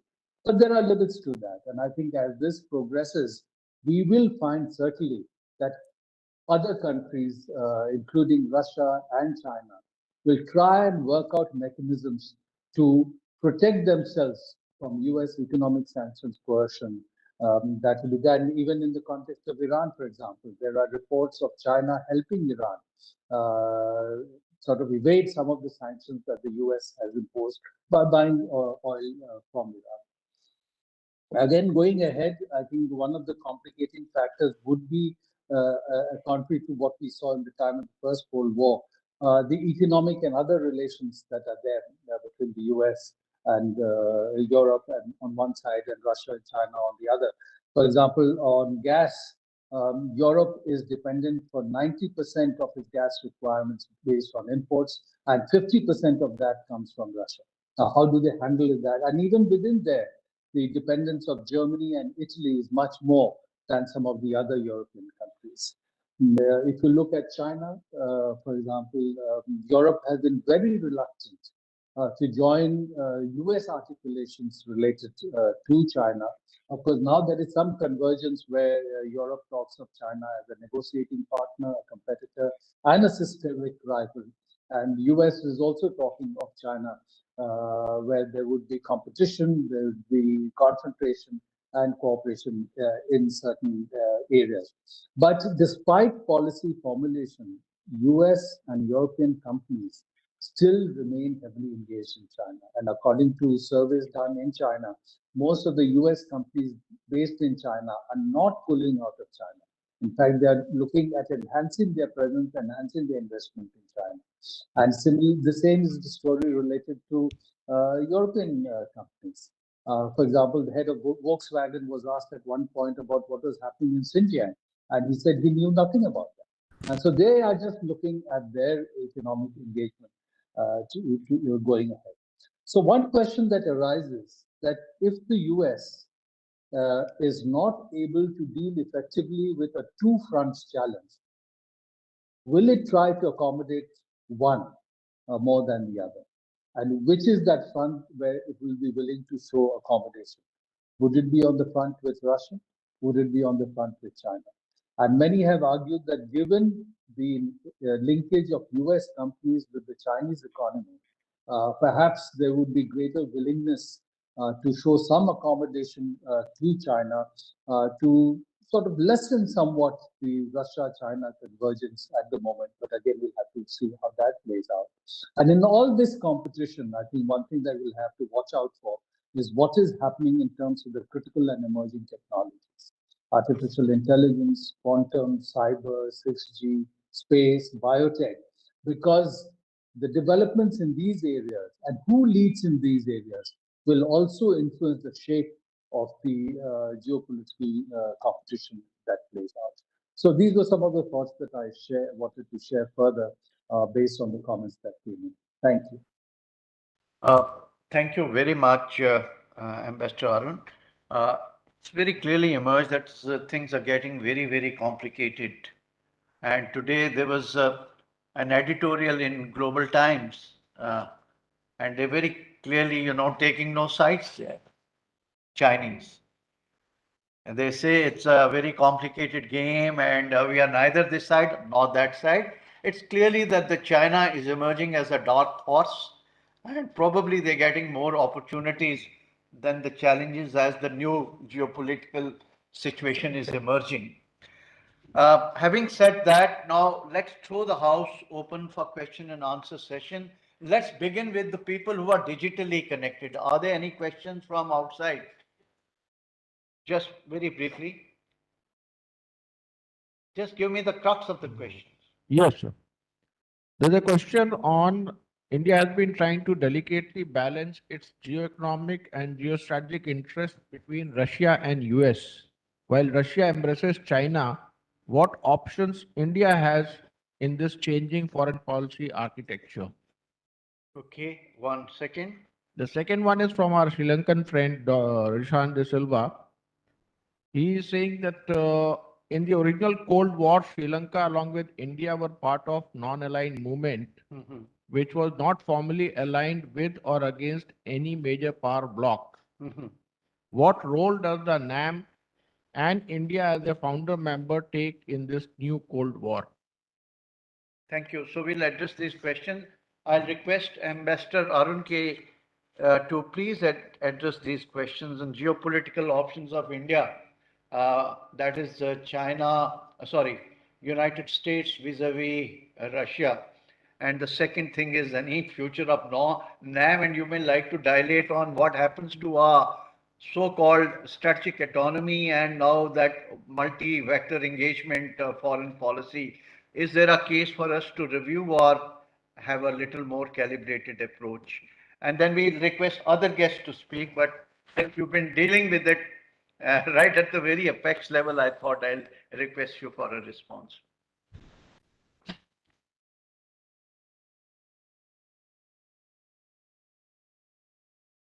Thank you. So I think, as was discussed also earlier, for India, it's going to be a period of great challenge because we have a very strong relationship with Russia. We have a very strong defense partnership. Nearly 60% of our defense inventory is still of Russian origin. At critical periods, Russia has been supportive of India, including in the international context. In the UN Security Council on many issues, Russia has supported India. I recall that in 1998, when we had done our nuclear tests, while Russia had been critical of what India had done, it had opposed sanctions against India. And of course, France at that time had neither criticized India and had also opposed sanctions against India. So Russia is a very important partner, and we have to keep that in mind and not place all our eggs in one basket, because ultimately every country takes decisions based on its own interests. Not to help another country as such. Now, as far as the US is concerned, it's been a growing relationship since 2000. There is broad bipartisan support in the US for the India relationship. From the time of President Clinton to Democratic Clinton, Republican George Bush, Democratic Obama, Republican Trump, Democratic Biden, the relationship step by step has only consolidated. And as I mentioned earlier, if you look at trade, investment, people to people, student relationships, US is India's strongest partner, and again has the strongest network of alliances and partnerships in the global context. And for many of India's aspirations, US support is very important. It was only because of US support that the civil nuclear agreement could be worked out, including in the international context, so that the restrictions that were there in India for getting supplies declared to related to nuclear power could be removed. And again, it was US support that enabled India to become part of many other multilateral export control regimes. So these are factors that we have to keep in mind. So I think we'll have to take positions on these issues very, very carefully, keeping in mind our interests and trying to ensure, if possible, that neither of our partners is disappointed with the positions that we take. Now, it will certainly be a challenge, but we'll have to do it. May I just give you a follow-up things on this? Now, you see, we've seen India's response so far. In Crimea, we had supported Russia that time. Subsequently, we abstained in the UN, and in the foreign ministers' quad meeting again, our foreign minister was very evasive and he did not want to get involved in that minefield of that discussion. And now again, we're talking about peaceful and negotiations, and we've not really criticized Russia. Now, will there be some kind of a pushback from United States of America? So my sense is that the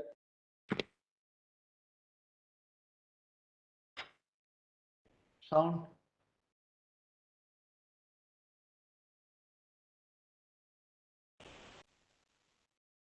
What's happened? So I think what is happening is technically we are not able to unmute ourselves because that's how the system locks us out. So we need help to unmute ourselves when we are speaking. But anyway, so as I mentioned, I think at the level of policymakers in the US, there will certainly be an understanding of India's position and the compulsions under which it is operating. But there will be voices in the US who would criticize India, especially perhaps in the US Congress, the think tank community, and elsewhere, because they would argue that they have been supportive of India on many issues.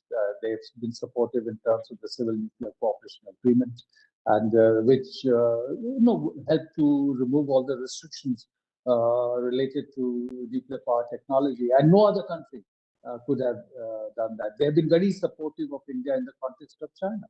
And you saw, for example, the position that the US took last year. We had the problem around the line of actual control, and including support that was then, or after the action we had taken related to Article 370 and JNK in 2019. It was France and the US who had been very supportive of India in the UN Security Council. So there would be a sense among some quarters in the US that perhaps they expect India to be more understanding of their compulsion, their position, and what they see are elements from their point of view of a rules-based order. But again, norms, we have to understand, each country argues norms based on their perspective. For example, in the West, it is now said that we do not accept spheres of influence. Now, while they say that, it is clear that in Latin America, US sees that largely to be an area under its sphere of influence. Of course, at the moment, there is Chinese ingress into Latin America, which they are comfortable about. But in terms of political strategic influence, they see that as their area of influence. Again, the US says that nations have a right to choose their own alliances. But I think US would be very concerned if countries in Latin America started entering into strategic alliances or military alliances with Russia or China. So, we have to keep that in mind, that norms and principles are defined based on how countries see their interests, and they try to push for that. But India will have to, keeping in mind our interests on both sides, will have to judge issues based on India's interests. And I think, again, we have to keep in mind that in the context of China, while we need to retain our relationship with Russia in a way to prevent Russia from going entirely over to China on India-China issues, we have to keep in mind that in the context of China, it is US which will be far more supportive of India than any of the other major powers. Thank you. Thank you. About the second question, I'll just very brief response about this non-alignment. You see, we have graduated to a multi-vector alignment policy. Non-alignment in today's interconnected world is no more relevant. At the same time, India is also advocating the concept of concert of middle level powers and small level powers so that you do not get sandwiched in the great power rivalry. So I think that is where the future lies, and it must start with regionalism. First, the regional integration and regional cooperation must get forged before you get into the outside concentric circles to have a bigger concert of middle level powers, so that we become in our own right as a balancing factor. Are there any other questions from outside? No. Okay, role of Quad in the Cold War is one question. Yes, now question for the audience here. Just a minute. Yes, so let me start. First, take a 360-degree view. Some people get totally missed out. Yes, so yes. Please identify yourself and then ask your question.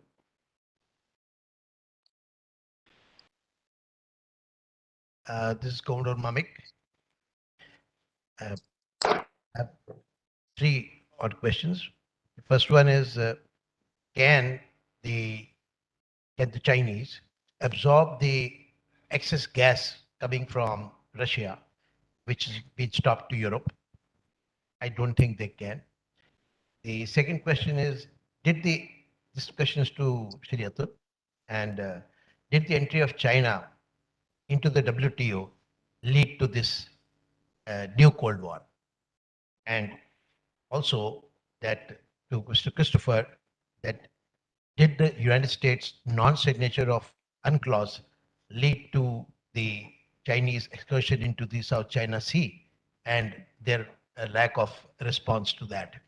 And the fourth question is again to Atul, that do you see Modelsky's long cycle war of 100 years long cycle war is actually relevant even today, despite his postulation in the 80s?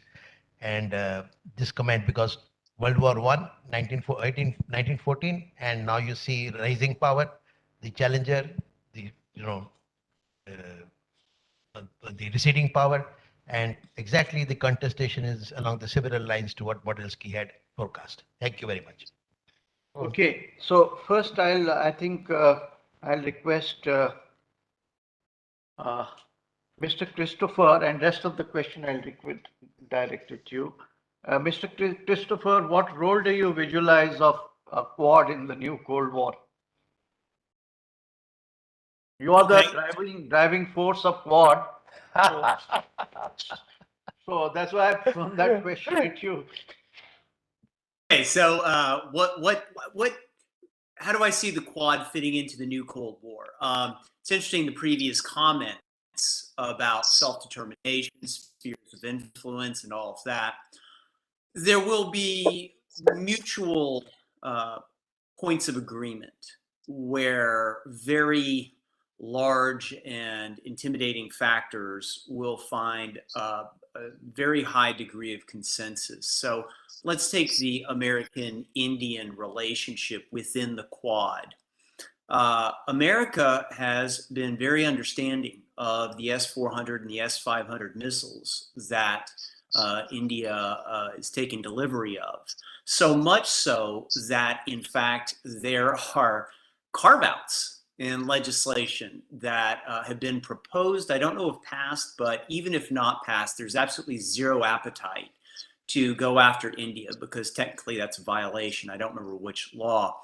So the U.S. recognizes that there are some issues, particularly with relation to historical ties, where we kind of look the other way, kind of agree or understand, maybe not agree. And I think the Quad, a common misconception I get is that the Quad is like a sort of NATO. Well, it's not. It is much broader in the areas of agreement and discussion. So it's not going to be like AUKUS. It's not going to be like NATO, where it's purely defensive. It will have a component that is defensive, where mutual interests align. But I think and a lot, frankly, if you look at the countries who are participants, but I think the Quad will be something even more comprehensive. But to answer your question directly, I would assume, given the interests and particularly the geographic location of most of those countries, I think there will be a lot. They will have a very important role. Thank you. Yes. So, now our principal speaker, who's been very patient, some of these questions about Chinese capacity to absorb gap, the entry of China into WTO, US, playing a very duplicitous role vis-a-vis UNCLOS, and that has emboldened China as well as its South China thing, and this, the cyclic wars that are taking place. Would you like to? Quite a handful. I think let's crack on with the gas question. Today, of course, suddenly if you switch the tap off to Europe and turn it to China, then China cannot obviously absorb it. But in the long run, yes, because China can simply lower its imports from Qatar and Saudi Arabia and even Iran, and increase its imports from Russia. And doesn't have gas, and it's a major economy, and it can, over time, certainly absorb much of it. Who knows all of it? The demand and supply adjust. So eventually, that's not that much of a bother. The second question, it's in the long run. In the short run, there'll be transition costs, of course. The second question about WTO. Well, 2001, same year, 9/11 WTO. A number of people I've met from the military, from politics, from academia, all sorts of walks of American life. We have Christopher here. We've had these discussions in our long walks. The 20-year distraction that occurred for America, getting bogged down in the sands of Iraq and the rocks of Afghanistan, was precisely the time when China industrialized. Industrialized big time. Factories left the Midwest. Factories left the Deep South. I've driven across America 4 times. 4 times. I've been to hollowed out small towns, shells of buildings. You ask, what is this? We used to make washing machines. We used to make toasters. America increasingly is a place of extremely high skill economy. So you certainly have Silicon Valley, but unknown to many, America is also seeing a great renaissance in a new kind of smart manufacturing. The polymer capital of the world is Akron, Ohio. Most people don't know that. Batesville, Mississippi is where you have incredible manufacturing. They're mixing both software and hardware to make intelligent stuff. Tesla is an example. It's the most shining example where of using software and hardware, but there are lots of other things that are doing so. New methods of production using new materials. So whilst all of that is true, such smart manufacturing, such new materials, such combination of software and hardware do not increase too many jobs. Often they go to PhDs who come out of IITs in institutes of technology, or Technion Israel, or Beida, Tsinghua in China. So the reality is that the multiplier effect and the trickle-down effect is not that much. And so when you drive across America, there are these towns that have a chicken processing plant in the Deep South, places which have low-skill taquerias and a gas station, and they eke day by day. They have barely $500 of cash to live by. So as an economy, certainly the 20 years have not been great for the average American. The cost of living has gone up, whether it is healthcare or childcare. And that is not reflected in inflation figures, by the way. Inflation figures are misleading. And Christopher can educate you all about it. And this sort of thing worries conscientious politicians like Christopher, who'd like to take a 5, 10, 20-year worldview. Most politicians have been too busy running elections non-stop every 2 years. So you're fundraising 60, 70% of the time, or whatever, a huge percentage of the time. But the point I'm getting at is that whilst America has become internally divided, and whilst America has seen the cost of living and standard of living, cost of living rise and standard of living fall, and employment and good jobs becoming a real issue, China has risen and risen and risen. So China's entry into the WTO was fundamental. I would argue perhaps even more important than 9/11 in the long run. 9/11 was, yes, it was a terrorist attack. Yes, it was the first attack on American soil. Pearl Harbor happened in an island far away. And yes, the psychological impact of it was tremendous, but it was a bunch of madmen doing this act. They weren't particularly capable or strategic. The war on terror was, I mean, it should have been a sideshow. It became the main show. And so America took its eye off the ball, and China did profit from it. Moving on to the next question, which is, No. See, what is that reason why US is not joining or signing UNCLOS? well, the US has its exceptionalism, and part of it has felt Russian resentment as well. When Putin offered support after 9/11, the US just basically let the 1972 anti-ballistic missile treaty lapse. And so American exceptionalism, particularly these days, can sometimes benefit them, but sometimes it hurts them. I mean, politically, it's really hard to get anything through, even if you sign a treaty. Yeah, I mean, you signed, the Americans signed 2 climate treaties, and then the next administration said, "Thank you very much. We won't abide by them." The Iran deal, imperfect or terrible, or absolutely catastrophic, as some would call it. But the reality is, after signing the deal, the next president comes along and says, "It's over, chop chop." So America has undermined its own rules-based order, because America is doing things it did not do in the 50s and 60s. So now when someone says America stands for rules, and people say, yeah, only when they suit you. So this is a degeneration of political culture and strategic culture in America. This is what has happened to all societies, not just America. I think there's been a degeneration in political life, for instance, in the UK. Someone like Boris Johnson is no Winston Churchill, even though he may try to slouch and pout like Churchill. I mean, at the end of the day, he hasn't been a soldier. He hasn't been a spy. He hasn't been a diplomat. He hasn't had a real career. I mean, the man was a tabloid journalist, for Christ's sake.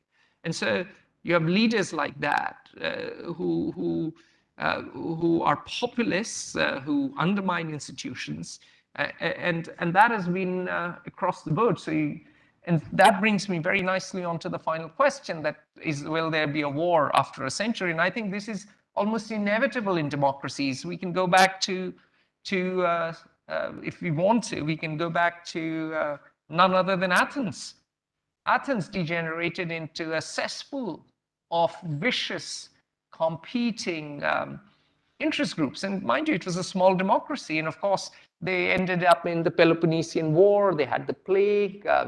They ended up, and it was a democracy that made Socrates drink poison. He went through due process. So Athens disintegrated, Rome disintegrated. Democracies are not as inevitable and as formidable as the modern ideology trumpets it.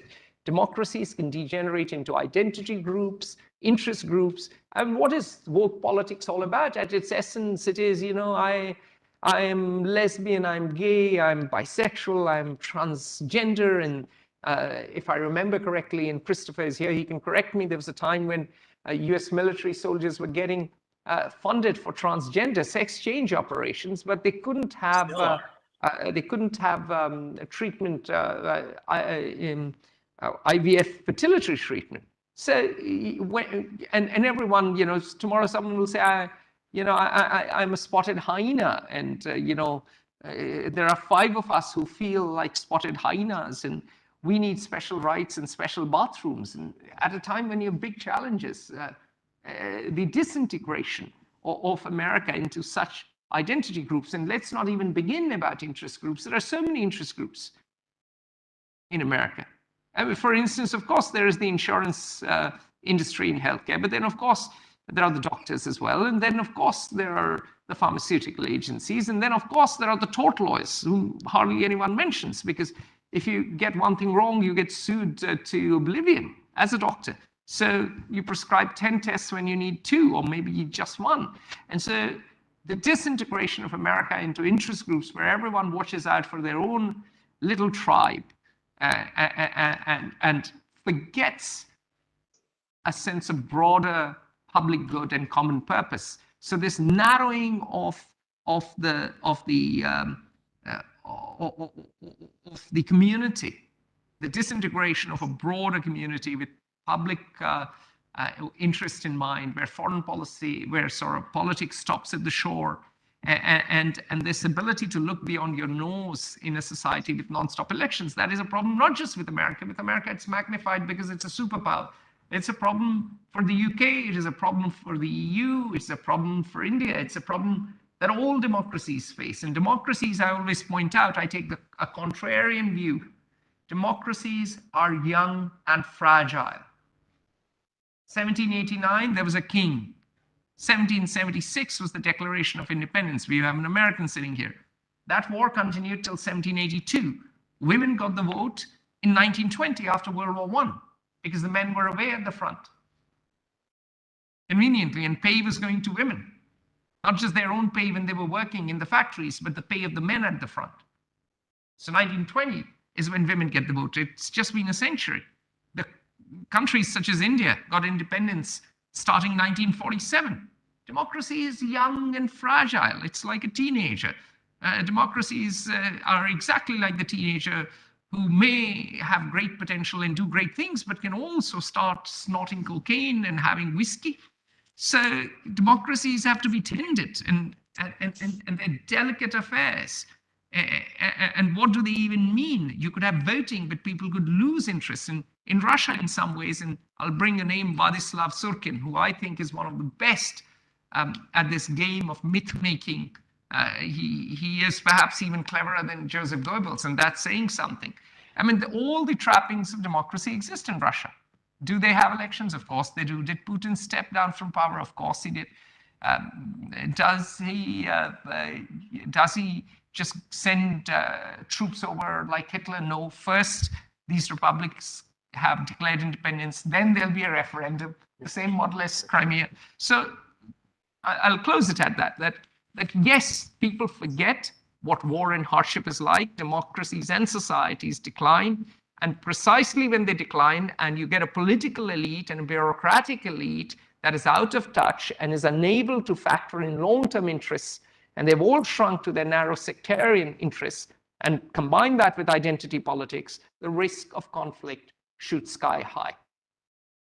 Thank you. Thank you very much. You know, this morning I was reading Russian TV news. There's been 10% drop in the financial market of Russia, and there's been phenomenal increase in the insurance cost there. But on the other hand, Russian society has tremendous resilience to cope up with adversity.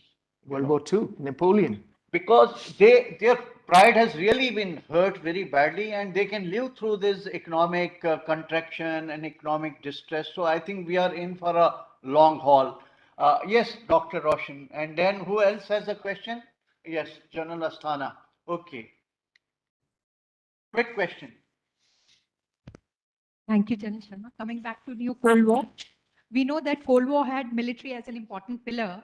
And when we talk about new Cold War, economy has become important. And it has not manifested as of now to the military, because China's military dominance globally is yet to be proven. Christopher rightly pointed out that economically also there are certain flaws with the Chinese where they have failed. So do you think we are overhyping this new Cold War between US and China? And what the Sri Lankan rightly pointed out, it is still in transition, because globally as of now, if we see, we have US, Europe has Russia, Asia has China, and if the middle powers like Japan, Australia, and India come out together, if they come together, so the things, there is a global flux. There's no clear-cut new Cold War as of now. Your comments, please. Okay, Jan Asthana. Okay, see you. I'll take it on from here. I'll give a premise and I would invite comment of Christopher. Firstly, after 1991, when USSR disintegrated, the Cold War 1.0 was supposed to have been closed, but it continued because you added another 14 countries. And when it reached Ukraine, you find that Cold War has jumped, Cold War 1.0 has jumped on your face. Second point is, at the same time, China, is assertive today. You don't control it, it becomes aggressive. You don't control it, it will become chaotic. So situation is that during Trump era, you ended up into a Cold War 2.0. All of a sudden, you found that your interdependency on China is so much that you shifted from Cold War 2.0 back to Cold War 1.0. Now, this is something wherein you have left China unguarded. I don't think US by itself has the resilience and the appetite to take on these two challenges together. So therefore, you need others as well. Now, where is the logic of boosting up Ukraine? Because today, as Christopher very correctly pointed out, you are not doing the heavy lifting on military sphere in Ukraine. You want him to fight. You are also not telling him, because their president very clearly, when he went to Munich, he was saying, please tell me, are you going to include me or you are not going to include me? Please tell me that what is your, will you put sanction today or you will put sanction when I have already, when the incursion has already started. So as of now, there is a flux in the foreign policy. You don't know who the right enemy is. Are you actually fighting the right enemy? And are you ignoring basically all your logic on Ukraine is that there is a sovereignty issue and sovereignty is being challenged. Where was the sanctions when the sovereignty issue in South China Sea was challenged? Where was the sanctions when the sovereignty issue in Himalayas was challenged? Where was the sanctions? You have never sanctioned China because you know that you are so much dependent on that. So sovereignty is selective. It's being used in the selective domain. So you know that you don't have a dependency on Russia. That's why a sanction on Russia is very convenient. My last point is, on which I want to comment, do you think only by sanctions you can remain the sole superpower? I don't think so. Because if you cannot do heavy lifting, if you cannot do, if you do not have the appetite for deployment anymore after Afghanistan, and then you think that purely by sanctions I'll be able to manage this entire world, I think there is a rethink required. Comments from Christopher. Okay, thank you. Now, what I'll request is, let me start, response to these questions and any other final comments that our panelists would like to say. Let me start with Dr. Vignaraja, please. Do you have any response to the questions that were raised and your final comments?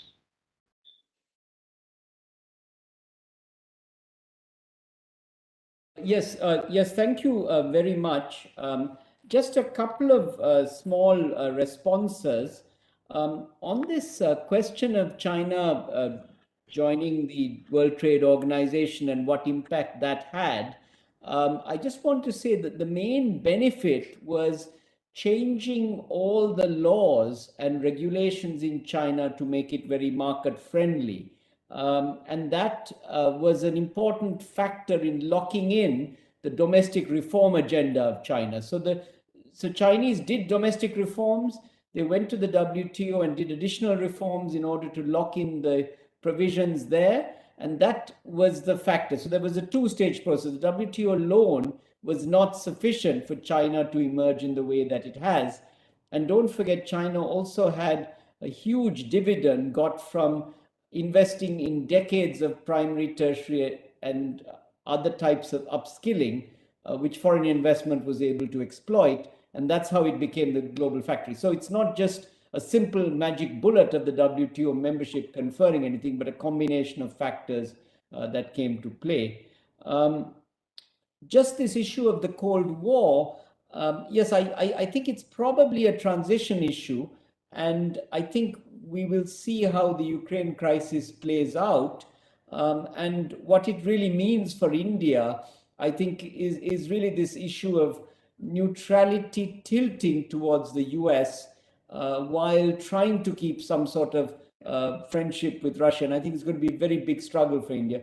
For the smaller countries, I think we need to adhere more towards this neutrality principle if we can, while arguing for restraint, because the hot war would be damaging to the global economy as it is coming out of the COVID crisis. And it will be bumpy times for other factors, but I think this tension will be an added downer and cause misery for millions of people for some time to come unless we are careful. Thank you very much. Thank you very much. And now, Mr. Christopher, your quick response. Yes, sir. General, I understood there was a lady who asked a question at the beginning. Some of that I couldn't make out. And then the gentleman had a concern about sanctions. Can someone help me understand what the first question was? I kind of understand the second one, I think. Her question was that is there a new Cold War at all? Or we are, hyping it up and it's a transitional stage that there is some kind of a confrontation. So do you subscribe to the view that this is just a state of flux, or there is already a full-blown new Cold War? May I quickly add, General Asthana had a question for you. He said that the US was in Cold War 1.0, and now under Donald Trump, it went into Cold War 2.0 with China. And now it's reverted to Cold War 1.0. And does it have the ability and the appetite to fight? Because economic sanctions may not prove to be enough. That's the summary of his question. So earlier we touched on the increasing U.S. reliance on sanctions. I know the SWIFT system was discussed, something I think at this point is unlikely given certain creditors outside of Russia. So I think the U.S. has been overly reliant on sanctions. I think that's one reason why we've seen China develop workarounds within the financial system to avoid those biting. I do think to discuss going from 1.0 to 2.0 and back to 1.0, of course, the Cold War with the Soviet Union was unique. But I don't think we've been quite as whiplashed as some would suggest. I think there has been a very uneasy peace with Russia. Look at the skirmish with in Georgia and Saakashvili thinking we would save him. Look at Crimea. Crimea is interesting because what happened 2 years earlier, as somebody pointed out, President Obama ignored his red line, at which point I think Putin thought, well, he's not going to do anything. And I think that's when the planning for Crimea began. So I think that they are updated for the modern world, but I don't see these extremely clear distinctions aside from the times. These are great power struggles and fights, though they are not as ideological in a way, though they are more economic. The discussion about technology is well taken. I think that's where this is going. China has said that some of their great objectives is to, be the largest producer of chips and, widgets, technological widgets. So I don't view this all as being a complete whipsaw back and forth. But I do think that the U.S. has been overly reliant on sanctions. I also want to address the question about whether or not we've sanctioned China. What is a tariff? What is a sanction? Donald Trump certainly introduced a broad variety of sanctions. China retaliated and tried to hit the farmers in America, which he knew were aligned more with Republicans. So whether or not there's been a sanction per se, there certainly have been economic consequences for various actions. So I don't think it's technically fair maybe to say we haven't sanctioned China that much, but I think we have taken the steps of introducing a lot of very strong tariffs. I also want to address a question I see over here, and I think it's a fair one. Who am I to say? The USA criticizes Russia frequently because of the military activity of Moscow on Ukraine's border with nearly 200,000 soldiers. However, there are 200,000 Chinese soldiers on the border with India, and the USA doesn't frequently criticize China to pull back those forces. The US has an obligation to NATO. So we have a vested interest not only as somebody who supplies the big sack of money, but also, we have a relationship. I mean, we are involved in a defense posture to where an attack on one is an attack on all. Whether or not we should comment more often on, Chinese aggression in India is fair. But I think the reason why the U.S. focuses more on NATO is because, one, the economic consequences that we're seeing now. It was commented, markets are declining, down 10% in Russia. It creates tremendous instability among our Western European and Eastern European partners. And we have a responsibility, a formal responsibility there.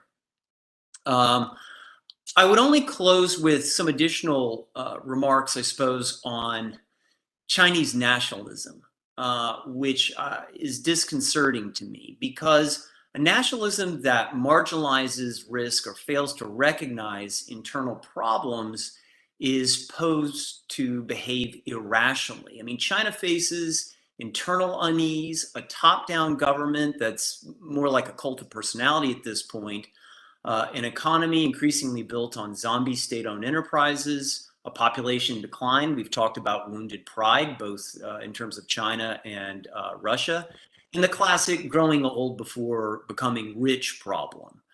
And I think a lot of actions China takes these days, we say, well, China's becoming stronger and more assertive. I'm not so sure that they're not born of insecurity. I'm not so sure Russia isn't, at least in part, in Ukraine now because they feel that it's slipping away. Polls of Ukrainians and how they perceived Putin a decade ago have completely flipped. And so I think he sees this as the last gasp and the best opportunity. China's also pretty insulated. Contrary to the past policy of what was referred to as the grasp the big, let go of the small, you see she increasingly grasps the small to the point where power is tremendously concentrated in Xi, who is often called the chairman of everything, with little outside understanding as to the rationale for the policy decisions. And I want to emphasize that misunderstanding is a lot of times what sets off these hot wars from these cold wars. Cold War 1.0, to go back to that, has lessons to offer about miscommunication and misunderstanding. So I think we need to continue to keep this dialogue going so that we understand why Xi is doing what he is, without regard to whether or not he should be there or how power is concentrated. I'll just close by saying, I think of Russia and China and the US as kind of teenagers. The US is like the morose teenager who sulks in a room all day, and Russia's the teen with cigarettes in its shoulder and a tattoo and wants a motorcycle, and China is an overly confident teen who feels the keys to the family car are a birthright. And none are clear-headed and none are very true. I do think that American values retain their cachet around the world in a way that China's have not. I mean, who wants to live in a surveillance state?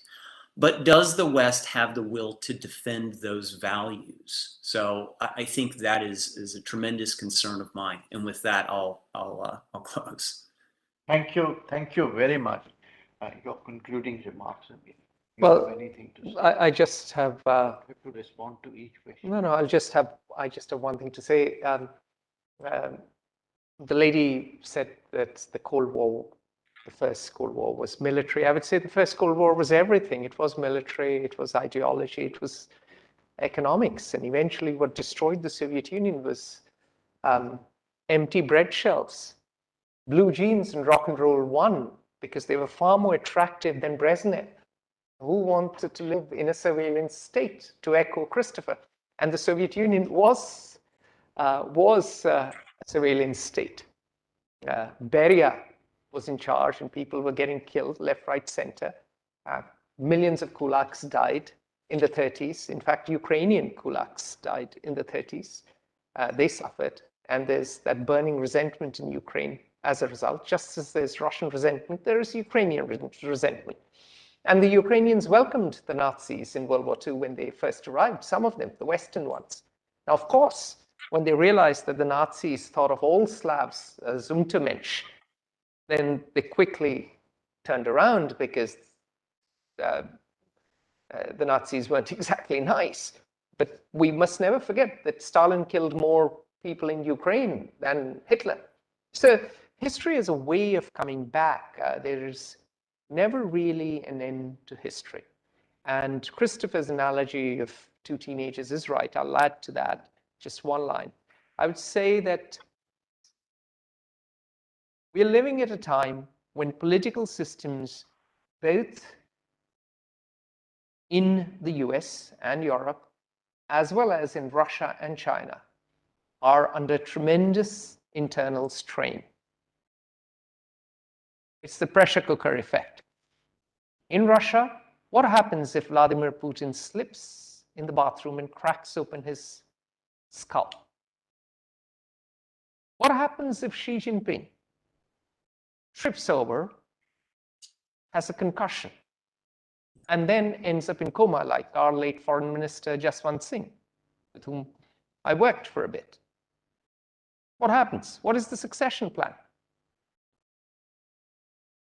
There is a massive problem in both these authoritarian states.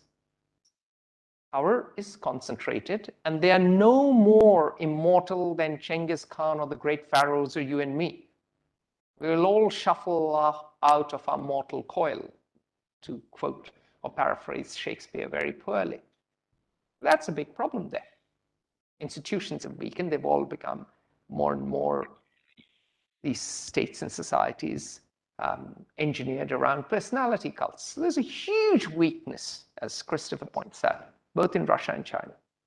Having said that, there's a huge internal weakness, I don't need to repeat it, in the European and American democracies. The opposite problem of centralization, fragmentation. What is it to be American today? Is it about being a consumer and going and buying the cheapest stuff of Amazon and tattooing yourself and claiming an identity? Or will the Americans fight for and die for something? They did between 1776 to 1782. The question is, what will they now? And the question is even more profound for the Europeans, because as someone said way back, the British had traded their empire for false teeth. They all have universal health care. They all have very cushy and comfortable welfare states. But then if you spend so much on welfare, you can't spend on military. And when people are just too comfortable, then they are not entrepreneurial. They are not risk takers. And they don't want to fight. And at some point, Putin comes along and says, hang on a minute, I can have that share of your pie. What are you going to do about it? And of course, there is legitimate anger, somewhat legitimate anger and grievance, because someone like Jeffrey Sachs did demolish almost single-handedly the Russian economy. Shock therapy was ghastly for the Russians. Hyperinflation, no health care, no bread. It was worse than communism. So we are living in a very complex, torturous world. And yes, I agree with our friends, our Sri Lankan friends. This is a time of flux, but this is also a time of Cold War. Because of that flux, it is also a time of great power tension. It's a time of the Thucydides trap. And if someone somewhere loses his or her rag, more likely his rag, we could descend into hot war. With that, thank you very much. Thank you. And Ambassador Arun, would you like to give your concluding remarks, please?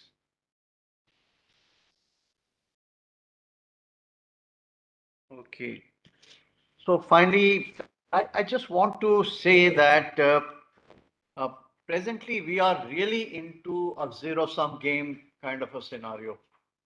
And none of the sides are actually backing off, and everybody is trying to use this, what you call is the multi-domain warfare approach to achieve its strategic objectives. At the end of the day, I don't think this can continue the way it is. Uh, Russians definitely have certain genuine concerns as far as Carpathian Gap is concerned. That's 500 meters in Eastern Europe. Those concerns have to be allayed by Europe and United States of America. Otherwise, Russia is not going to compromise on anything. Similarly, Chinese in their own right, they feel that they need to be accommodated in the Indo-Pacific construct, and it's no more that they would be led by an American crafted world order international system. So they also want certain stakes in that. And third thing is actually America, Pax Americana has lost its sheen.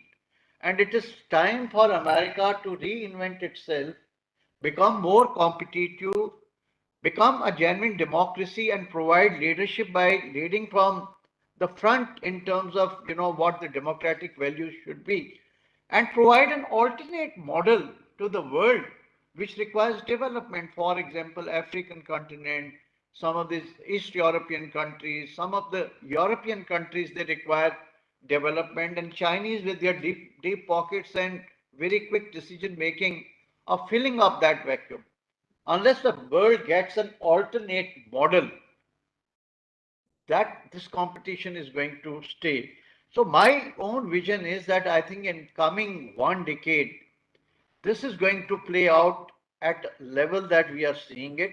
There'll be ups and downs, and maybe after a decade that these great powers will probably learn to reach a, an inflection point of some kind of an equilibrium, and we will probably have maybe a new cycle of balance of power.